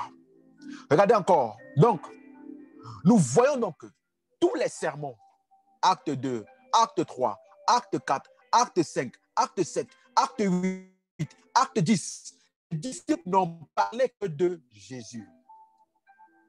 Ils n'ont pas prêché autre chose. Et je vais terminer en disant ceci. Là, maintenant, il faut que tu sois très attentif parce que je suis sur le point de dire quelque chose qui va choquer. Le jour de la Pentecôte, là, il n'y avait pas tous les apôtres. Il y a un apôtre qui n'était pas le jour de la Pentecôte. On l'appelle l'apôtre Paul. Pourtant, c'est lui qui a porté la révélation de Christ à une autre dimension. C'est lui qui a porté la révélation parfaite même de Christ, qui est beaucoup plus poussée que celle que les autres apôtres avaient. C'est pour cela que je dis toujours que la révélation est supérieure à l'expérience. Jacques, Jean, Pierre et les autres, ils ont marché avec Jésus. Ils ont mangé avec Jésus. Ils ont bu avec Jésus. Ils ont dormi avec Jésus. Ils avaient l'expérience. Paul n'a pas fait ça. Il n'a pas eu ce privilège. Il a juste eu la révélation. Et donc, il a fallu que Paul vienne pour expliquer à Pierre, Jacques et Jean le mystère de Christ. Ils ont marché avec Jésus. Paul n'a pas marché avec Jésus. Mais il a fallu Paul pour expliquer à ceux-là la révélation parfaite de Christ. Parce que la révélation est supérieure à l'expérience. La révélation est supérieure à l'expérience. L'expérience ne pourra jamais surpasser la révélation. L'expérience ne pourra jamais corriger la révélation. Mais la révélation est ce qui permet de corriger l'expérience. La révélation est ce qui permet de jauger et de certifier de la pertinence d'une expérience. La révélation est beaucoup plus profonde que l'expérience. Cours après la révélation plus que l'expérience. Parce que Pierre, Jacques et Jean avaient l'expérience. Mais Paul avait la révélation. Et il a fallu un Paul pour expliquer à Pierre, Jacques et Jean la révélation de Christ. C'est pourquoi la Bible dit dans 2 Corinthiens chapitre 5, verset 16, nous ne connaissons plus personne selon la chair. Et si nous avons connu le Christ selon la chair, nous ne le connaissons plus de cette manière. Ils ont connu Jésus selon la chair. Nous ne le connaissons plus de cette manière. Nous le connaissons sous forme d'esprit vivifiant. Nous le connaissons Jésus-Christ ressuscité selon la révélation parfaite contenue dans les épîtres. Alléluia. Donc, c'est pour cela que je dis que le livre des Actes des Apôtres doit être appréhendé avec beaucoup de minution, avec beaucoup d'attention. Avec beaucoup d'attention. Parce qu'il y a beaucoup de choses qu'ils ont fait parce qu'ils ne le connaissaient pas. Regardez, le dernier sermon de Pierre, c'était dans Acte 10. Après ça, on ne l'entend plus. Et la prochaine fois qu'on entend Pierre, c'était quand? C'était dans Acte 15, lorsque les disciples se sont levés pour attaquer Paul. Parce qu'ils disaient que Paul incitait les gens à abandonner la loi de Moïse. Alors Pierre s'est levé pour défendre Paul. C'est la prochaine fois qu'on voit Pierre. Pourquoi? Parce que dès que Paul est rentré en scène, Pierre lui-même il a reconnu que le gars là, même s'il est plus jeune que moi, même si son ministère a commencé depuis il n'y a pas aussi longtemps que moi, je reconnais que le gars là, sa profondeur est supérieure à la mienne. Alors je m'humilie pour apprendre de lui. Je m'humilie pour apprendre de lui. Et en apprenant de lui, c'est pour cela qu'il s'est levé dans Acte 15 pour défendre Paul. On a beaucoup de gens aujourd'hui qui s'appuient sur leur laurier. Ils s'appuient sur leur laurier. Oh, moi, j'ai tel nombre d'années de ministère. Comme quelqu'un m'avait dit une fois, j'ai tel nombre d'années de ministère, tu ne peux rien m'apprendre. Frère, dans les choses de révélation, là, il n'y a pas année dedans. Hein. Dieu fait grâce à qui il veut. Il faut être humble des fois pour reconnaître que même si des personnes sont plus jeunes, frère, ils ont la révélation qui est beaucoup plus poussée que celui qui était là depuis longtemps, malgré toutes les années de ministère de Pierre. Il s'est humilié pour dire non, Paul là, je vais apprendre de lui. Alléluia. Et regardez ce qu'il dit. 2 Pierre chapitre 3, verset 15 à 16. C'est terrible, hein? 2 Pierre chapitre 3, verset 15 à 16. Regardez ce qu'il dit. Croyez que la patience de notre Seigneur est votre salut. Comme notre bien-aimé frère Paul vous l'a aussi écrit. Donc, tous les épîtres de Paul là parlent du salut par la foi en Jésus-Christ. Tous les épîtres. Vous voyez? Donc, que ce soit l'Ancien, le Nouveau Testament, les évangiles, tous parlent de la même chose. De quoi? Le salut par la foi en Jésus-Christ. Et Pierre a amené cette révélation à un autre niveau. Paul. Et Pierre lui-même reconnaît, il dit ceci. Il dit ceci. Croyez que la passion de notre Seigneur est votre salut, comme notre bien-aimé frère Paul vous l'a aussi écrit, selon la sagesse qui lui a été donnée. Selon la sagesse qui lui a été donnée. C'est ce qu'il a fait dans toutes ses lettres, où il parle de ces choses. De quoi? Du salut là par la foi en Jésus-Christ. Il y a des points difficiles à comprendre, dont les personnes ignorantes et mal affermies tordent le sens comme celui des autres Écritures, pour leur propre ruine. Pierre lui-même, regardez, Pierre, il a eu tant d'années de ministère et il n'a fait que 2 livres. Il n'a écrit que 2 livres. Et dans son dernier chapitre du dernier livre, il dit que Paul là, il a dit des choses difficiles. C'est-à-dire que même à la fin de son ministère, là, Pierre, il avait encore des difficultés à comprendre certaines choses que Paul a dit. Alléluia. Donc, qu'est-ce que Paul a dit de plus que les autres n'ont pas dit? On va découvrir cela et après, on termine. Actes des Apôtres, chapitre 13, versets 32 à 39.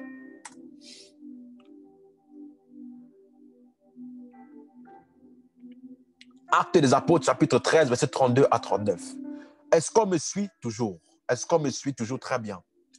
Si vous comprenez ça, la Bible n'aura plus aucun mystère pour vous. Vous allez comprendre comment les choses sont passées dans les évangiles, dans Actes des Apôtres, dans les épîtres. Comment lire la Bible? Comment la comprendre? Ça commence par les épîtres. Ensuite, il faut lire les actes. Ensuite, les évangiles. Et enfin, l'Ancien Testament. Dans cet ordre-là, vous n'allez jamais vous tromper.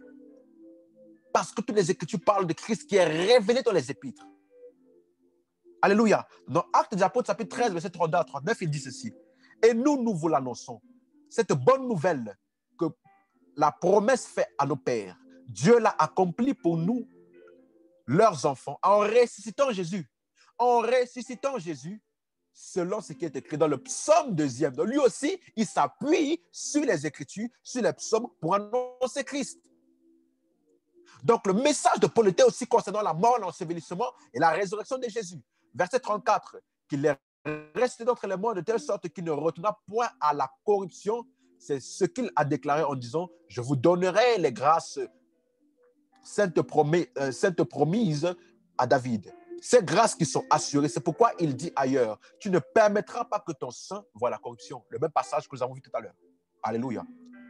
Et il dit, or David, après avoir en son temps servi au dessein de Dieu, est mort, a été réuni à ses pairs et a vu la corruption. Donc il dit que ce passage ne parlait pas de David. Ce passage ne parlait pas de David parce que David est mort et a vu la corruption. C'est pour cela que je veux dire quelque chose à quelqu'un ici maintenant. Suis-moi. Ça peut te choquer, hein, mais c'est très, très vrai. Il dit ceci. Les psaumes la parlent de Jésus. Si tu lis les psaumes sans avoir la compréhension de Christ, tu vas tomber en erreur. Tu vas faire des choses qui ne sont plus de ton temps. Tu vas vivre dans la tromperie. Je vois beaucoup de personnes, ah non, l'Éternel est mon berger, je ne manquerai de rien, blablabla. Bla, bla, bla. Quand je marche dans la vallée de l'homme de la mort, ce n'est pas pour nous ça. Si tu es chrétien, tu n'es pas dans la vallée de l'homme, tu ne peux même pas être dans la vallée de l'homme de la mort. Tu ne me crois pas? Psaume 23, verset 4, il dit quoi?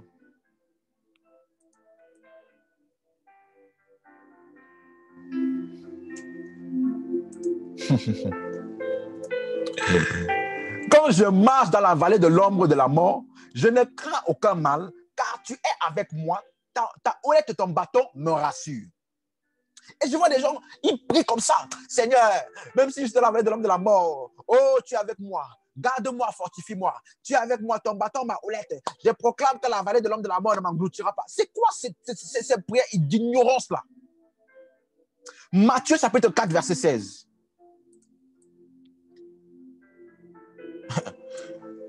Si tu entends encore quelqu'un prier comme ça, donne-lui ce verset. Donne-lui ce verset. Ce peuple assis dans les ténèbres a vu une grande lumière. Et sur ceux qui étaient assis dans la région et l'ombre de la mort, la lumière s'est levée. Christ est la lumière qui s'est levée pour tous ceux qui étaient dans les ténèbres et l'ombre de la mort. On parle de quoi? De sa mort et de sa résurrection. Il nous a délivrés de la puissance des ténèbres et nous a transportés dans le royaume de son Fils unique. Et nous sommes maintenant la lumière. Nous sommes des fils de lumière parce que nous habitons, nous sommes du royaume de lumière. Il ne faut pas prier, oh, nous sommes ceux qui sont même si je marche dans la vallée de l'homme de la mort. Ça, c'était David. Il était encore dans les ténèbres. Il n'était pas né de nouveau. Mais il avait la promesse que Dieu amènera quelqu'un qui restera d'entre les morts. Donc, basé sur cette promesse, c'est ça qu'il appelle ton bâton et ta houlette me rassure. Je sais que même si je suis dans la vallée de l'homme de la mort, je ne crains aucun mal parce que je sais que tu accompliras ta promesse que ce Messie-là, ce Jésus-Christ-là, il reviendra et il va nous sortir de la mort. Alléluia. Ça parle de Jésus. Tu lis les psaumes sans comprendre de Jésus, tu vas tomber en erreur. Alléluia. Verset 38 donc. Verset 38. Verset 38 de toujours de Acte 13. Acte 13, 38 maintenant.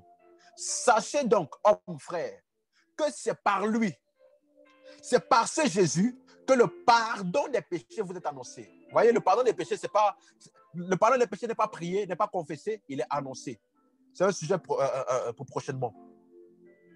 Et que quiconque croit, voici, suivez-moi. Voici ce que l'apôtre Paul a amené de plus que les autres ne comprenaient pas. Voici ce que l'apôtre Paul a amené de plus dans la révélation de Christ. Il dit, verset 39, et que quiconque croit est justifié par lui de toutes les choses dont vous ne pouviez être justifié par la loi de Moïse. L'apôtre Paul a amené la justification par la foi sans les œuvres de la loi. Parce que les autres disciples ne savaient pas ça. Les autres apôtres, ils ne savaient pas ça. Ils pensaient que le salut là, était seulement pour les Juifs et que c'était seulement pour ceux qui accomplissaient la loi de Moïse. Et que lorsque tu accomplis la loi de Moïse, lorsque tu crois en Jésus-Christ, tu es sauvé. Regardez, c'est pour ça qu'il faut faire attention au livre des Actes des Apôtres. Actes des Apôtres, chapitre 11. Actes des Apôtres, chapitre 11. Je vais tout mettre ici comme ça sera clair pour tout le monde. Acte 11, j'ai déjà fini. Verset 1 à 4, verset 13 à 15 et verset 17 à 18. Là, je vous donne le contexte. C'est lorsque l'apôtre Pierre est parti chez Corneille. Il a prêché et Corneille et sa maison ont reçu le salut et le Saint-Esprit. Et il dit ceci, les apôtres et les frères qui étaient dans la Judée apprirent que les païens avaient aussi reçu la parole de Dieu. Et lorsque Pierre fut monté à Jérusalem, les fidèles circoncis, c'est-à-dire les Juifs, lui adressaient des reproches. Ils lui ont adressé des reproches parce qu'il était parti prêcher chez les païens. En disant, tu es entré chez des incirconcis, tu as mangé avec eux. Vous voyez? L'église des Actes des Apôtres, là, c'était une église immature qui est en train de progressivement appréhender le mystère de Christ dans toute sa perfection. Verset 4. Pierre se mit à leur exposer d'une manière suivie ce qui s'était passé. Si vous voulez, vous lisez tout le livre des Actes 11, on n'a pas le temps. Verset 13. Cet homme nous raconta comment il avait vu dans sa maison l'ange qui se présentait à lui en disant, envoie à Joppé et fais venir Simon, surnommé Pierre, qui te dira des choses par lesquelles tu seras sauvé, toi et ta maison. Waouh! Donc, il y a des choses qu'on doit te dire. Il y a des choses précises qu'on doit te dire pour que tu sois sauvé. Le salut, c'est par la foi en Jésus-Christ. Ce n'est pas par la peur de l'enfer. Je reprends. Le salut, c'est par la foi en Jésus-Christ. Ce n'est pas par la peur de l'enfer. Si le message que tu as reçu pour venir en Christ, c'est parce qu'on t'a présenté une image terrible, horrible de l'enfer qui brûle et que toutes les personnes qui vont là-bas, ils vont brûler pour l'éternité. Alors, fuyez de l'enfer, venez en Jésus-Christ. Ça, ce n'est pas l'évangile. L'évangile, c'est la bonne nouvelle du salut. Christ, il a dit, c'est par lui que le pardon des péchés vous est annoncé. Dieu n'a plus rien contre toi. Peu importe tes péchés, peu importe à quel point c'est terrible. Jésus-Christ est mort à la croix pour toi. Il a payé le prix pour toi. Tu n'as plus à te condamner. Tu n'as plus à avoir quoi que ce soit. Non, tu as un libre accès à Dieu. Accepte juste le Seigneur Jésus-Christ afin que son sacrifice s'applique à toi. Voilà, tu es pardonné en Christ. Voilà l'évangile. Si tu as reçu le salut ou tu as reçu un certain salut par la peur de l'évangile, laisse-moi te dire, ce n'était pas le salut. Si tu as reçu le salut par la peur de l'enfer, ce n'était pas le salut. Parce que le salut véritable, c'est par la foi en Christ et non par la peur de l'enfer. Verset 15. Lorsque je me fus mis à parler, le Saint-Esprit descendit sur eux, comme sur nous et commençant. Et puisque Dieu leur a accordé le même don qu'à nous qui avons cru au Seigneur Jésus, pourquoi vais-je m'opposer à Dieu? Et après avoir entendu cela, il se calmait et glorifiait Dieu en disant, Dieu a donc accordé la repentance aux païens afin qu'ils aient la vie. Donc eux là, ils pensaient que le salut c'était que pour les Juifs. C'était que pour les Juifs. Dieu a commencé avec Pierre pour lui montrer que le salut c'est pour tout le monde. Mais voyez, ils sont calmés. Hein? mais ils n'ont pas accepté. Ils sont juste calmés pour le moment. C'est pour ça que je dis toujours, les gens qui essaient de justifier les choses par les expériences. Ah non, j'ai une expérience, j'ai fait comme ça a fait comme ça. Aucune doctrine, aucune croyance, aucune conviction ne peut être transmise que par les expériences. Non! Ce n'est que lorsqu'on apporte des preuves doctrinales des Écritures que les vérités sont établies. Paul Pierre ici a seulement parlé de l'expérience qu'il a eue avec Corneille. Il n'a donné aucune justification doctrinale. Voilà pourquoi dans Actes chapitre 15, lorsque le même problème s'est soulevé encore, et là, cette fois-ci, c'était avec Paul. C'est par ici que je vais finir mon message d'aujourd'hui. C'est un peu long, hein, mais suivez-moi. Vous allez voir que le livre des Actes des Apôtres, là, il faut faire très attention. Il ne faut pas tout accepter, tout lire et accepter comme ça. C'est un peu long ce que nous allons lire, mais c'est important. Actes des Apôtres, chapitre 15, versets 1 à 2, versets 4 à 13 et versets 19 à 20. Quelques hommes étaient venus de la Judée, enseignaient les frères en disant, vous voyez, quelques hommes de la Judée, là, les Juifs, là, regardez ce qu'ils enseignaient. Si vous n'êtes pas circoncis selon le rite de Moïse, vous ne pouvez être sauvés. C'est à ce genre de personnes que l'apôtre Paul a écrit aux Galates en disant, qui vous a arrêté? Insensé, qui vous a envoûté? Vous qui avez commencé par l'esprit, vous voulez finir par la chair. Vous qui avez commencé par la foi, vous voulez finir par la loi. Vous qui avez commencé dans la grâce, vous voulez finir par la loi. C'est à eux là qui parlaient. Verset 2. Paul et Barnabas eurent avec eux un débat, une vive discussion. Vous voyez que les histoires de la loi, la loi, la grâce, là, ça n'a pas commencé aujourd'hui. Hein. Ça a commencé depuis Paul, depuis l'église primitive. Ah non, la grâce, c'est pour permettre aux gens de pécher comme ils veulent. Non! Ça n'a pas commencé aujourd'hui. Ça a commencé depuis Paul. Verset 4. Verset 3, 2. Et les frères décidèrent que Paul et Barnabas et quelques-uns de leurs monteraient à Jérusalem vers les apôtres et les anciens pour traiter cette question. Verset 4. Arrivés à Jérusalem, ils furent reçus par l'église, les apôtres et les anciens, et ils racontèrent tout ce que Dieu avait fait avec eux.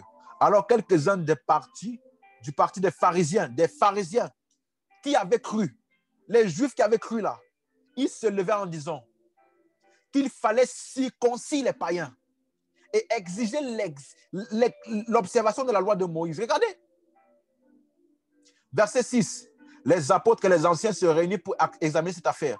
Une grande discussion s'est engagée. Et Pierre s'est levé. Et il leur dit, là, Pierre s'est levé pour défendre Paul. Hommes, frères, vous savez, et là maintenant, vous allez voir que Pierre va parler de manière doctrinale. Ce n'est plus les expériences, là, c'est les Écritures. Regardez. Hommes, frères, vous savez que dès longtemps, Dieu a fait un choix parmi nous, afin que par ma bouche, les païens entendissent la parole de l'Évangile et qu'ils crussent. Et Dieu, qui connaît les cœurs, leur a rendu témoignage en leur donnant le Saint-Esprit comme à nous. Il n'a fait, oh my God, il n'a fait aucune différence entre nous et eux, ayant purifié leur cœur par la foi. Là, il parle maintenant que le salut, là, il n'y a aucune différence. Ça s'acquiert uniquement par la foi. Là, il parle de manière doctrinale.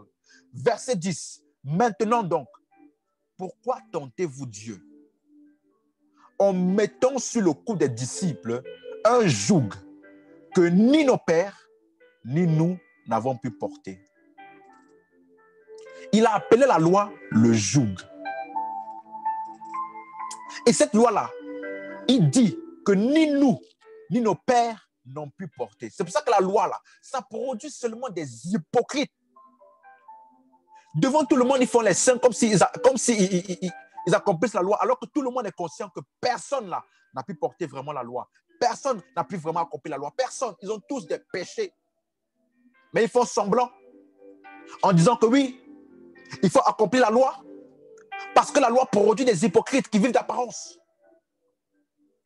Lui-même, il a reconnu que ni nos pères, ni nous, on n'a pas pu accomplir. Pourquoi vous voulez les mettre un joug?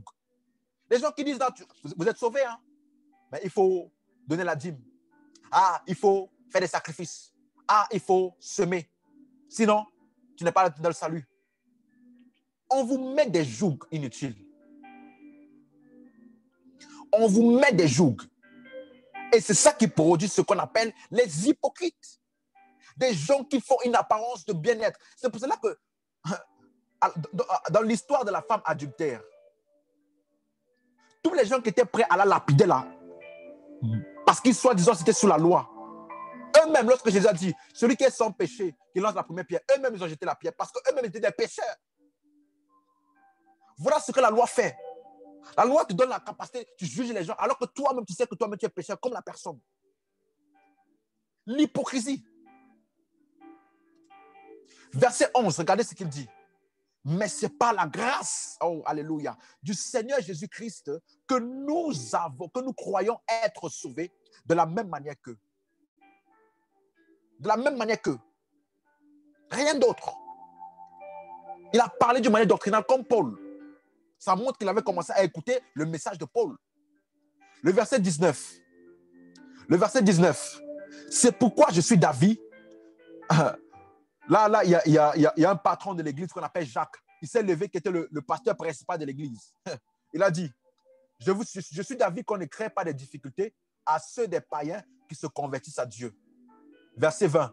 Mais qu'on leur écrive de s'abstenir des souillures des idoles, de l'impudicité et des viandes étouffées et du sang. Vous voyez? Malgré tout ce que Pierre a annoncé là, il y en a quand même qui étaient tête dure. Mais ils ont laissé quand même parce qu'au moins, ils ont enlevé la circoncision. Ils ont dit, bon, on a quand même un peu avancé. Donc, le livre des Actes des Apôtres, écoutez-moi, c'est un livre de découverte. C'est un livre de découverte de l'Église primitive, de l'état d'enfantillage, et qui, de fur et à mesure, commençait à découvrir la doctrine pure de l'Évangile. Et à partir de cela, elle grandissait, elle grandissait. C'est que vous allez voir que l'Église de Acte 2 jusqu'à Acte 26, ce n'est pas la même chose. Ce n'est pas la même pratique. C'est une église qui grandissait. Donc, il y a beaucoup de choses qu'ils ont fait là. L'autre qui dit, Ananias et Saphira, comme ils n'ont pas donné, il est mort. Ça là, ce n'est pas Dieu qui les a tués. Hein. C'est Pierre qui les a tués. Non seulement ces personnes étaient incrédules, mais non seulement Pierre a donné un jugement. C'est Pierre, par immaturité, qui les a tués. Mais regardez dans tous les livres des Actes des Apôtres, est-ce qu'ils ont encore fait ça? Ils n'ont plus fait ça. On utilise souvent ces passages-là pour tromper les gens. Ah, si tu viens à l'église, si tu ne donnes pas tout, alors tu seras maudit. Non. Non. Le Fils de l'homme n'est pas venu pour détruire les vies, il est venu pour sauver. Que personne ne vous accuse. Alléluia. Donc, et je vais finir avec ceci. Acte 20, verset 32. L'un des derniers messages de Paul, il dit ceci. Et maintenant, je vous recommande à Dieu et à la parole de sa grâce, à celui qui peut vous édifier et donner l'héritage avec les saints. Dans la version Darby, c'est mieux formulé. Et maintenant, je vous recommande à Dieu et à la parole de sa grâce, qui a la puissance, la parole de sa grâce là, a la puissance de vous édifier et de vous donner un héritage avec tous les sanctifiés. C'est l'apôtre Paul qui a amené dans l'église la doctrine de la grâce. Et il a amené la pensée de la croissance spirituelle. Parce que ces gens-là, ils étaient assis sur leur laurier, pensant que c'est tout ce qu'il y a en Christ là. Nous, on observe la loi de Moïse. On est sauvés parce qu'on a cru en Jésus-Christ et puis c'est tout. Paul est venu leur dire, vous devez grandir. Pas la parole de la grâce, pas la parole de la loi, pas les ordonnances de la loi, la parole de sa grâce. Et ensuite, il a expliqué qu'il y a un héritage en Christ. C'est seulement dans les épîtres de Paul que vous allez voir ce genre de choses. Donc, Paul a amené l'Église dans une dimension supérieure de la révélation de Christ et de son œuvre. Non seulement il a amené la justification par la foi, sans les œuvres de la loi. Il a rendu obsolète la loi de Moïse. Il a rendu obsolète la loi de Moïse. Deuxièmement, il a amené l'égalité entre les Juifs et les Grecs en ce qui concerne le salut. Parce que la seule chose qui compte maintenant, c'est la nouvelle création. Et troisièmement, il a emmené la nécessité de la croissance spirituelle. C'est pour cela que, pour comprendre le livre des Actes des Apôtres, il faut toujours regarder également les épîtres. De Romains à Apocalypse. Alléluia.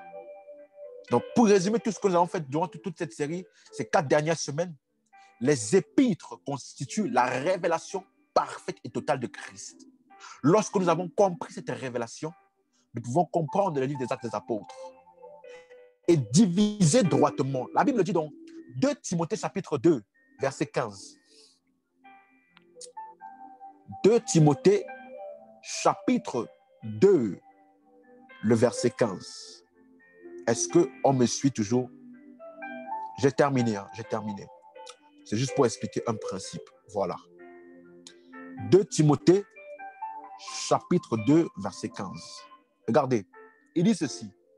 Efforce-toi de te présenter devant Dieu comme un homme éprouvé, un ouvrier qui n'a point à rougir, qui dispense droitement la parole de vérité.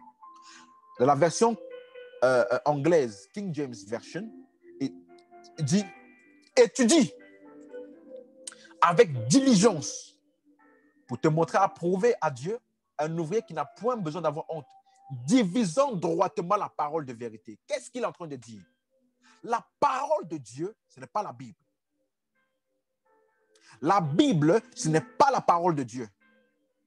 Parce que dans la Bible, là, il y a des hommes qui ont parlé, il y a des prostituées qui ont parlé, il y a des voleurs qui ont parlé, il y a même le diable qui a parlé là-dedans. Et deuxièmement, la parole de Dieu, ce n'est pas le papier et l'encre. Ce n'est pas des lettres. La parole de Dieu est une personne. Donc, ce n'est que les écrits qui révèlent Jésus-Christ qui constituent la parole de Dieu. Alors, c'est pour ça que c'est important de diviser droitement la parole pour enlever la parole des hommes, enlever la parole du diable, enlever les expressions et seulement garder la révélation de Jésus-Christ parce que c'est ça qui est la parole de Dieu. Et les épîtres constituent la parole droitement divisée. Les épîtres constituent justement, parce que les épîtres, là, j'ai dit, ce n'est pas une révélation qu'ils ont pris, je ne sais pas où. Ils ont pris toutes les écritures, et des écritures, ils ont sorti la révélation de Christ. Ils ont divisé droitement la parole.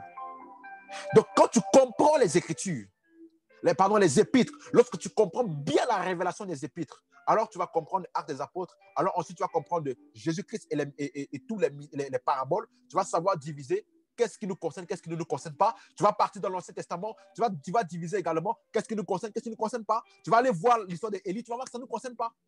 Tu vas voir qu'Élie, il a agi par la chair.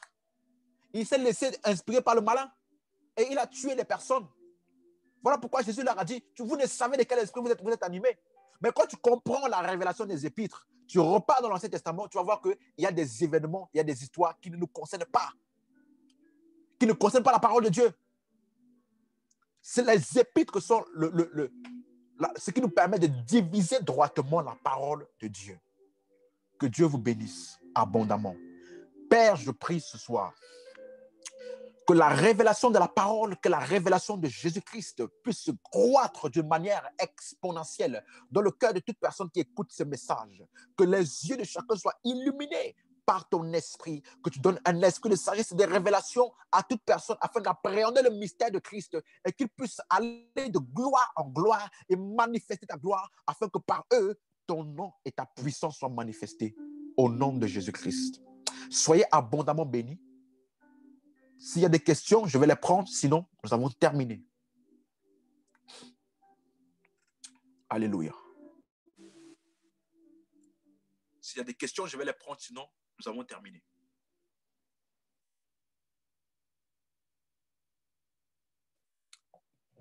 Alléluia. OK. La semaine prochaine, je vais parler d'un thème très délicat. Rappelez-vous, dans tous les écritures que nous avons lus, la Bible dit que la repentance et le pardon des péchés seront prêchés.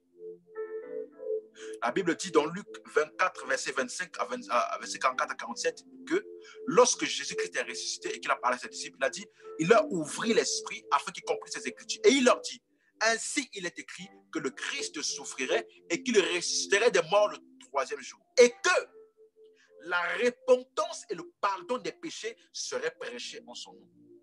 Quelle est cette prédication qu'on appelle la repentance et le pardon des péchés? Parce que c'est ça qui constitue le socle même de la vie chrétienne. Si tu ne comprends pas ça là, ta chrétienté est très vaine. J'ai envie de dire, tu n'es même pas un vrai chrétien. Ce message-là, qui est ce qui devait être annoncé après la mort et la résurrection de Jésus, qui est la repentance et le pardon des péchés. Si tu n'as pas compris ce message, je ne sais même pas comment tu as fait, comment tu vis en tant que chrétien. Parce que tu seras tourmenté par la condamnation, par l'accusation, par les sentiments d'impureté, d'indignité concernant Dieu. Toutes ces choses-là sont le fruit du manque de compréhension du message de la repentance et du pardon des péchés. Ne manque pas la semaine prochaine. Si tu connais des gens qui ont des problèmes de condamnation, des problèmes de culpabilité, invite-les en masse. Nous allons dévoiler des choses la semaine prochaine que peu de personnes ont le courage de dire. Alléluia. Soyez abondamment bénis. Passez une très bonne semaine et que Dieu vous bénisse. Au nom de Jésus.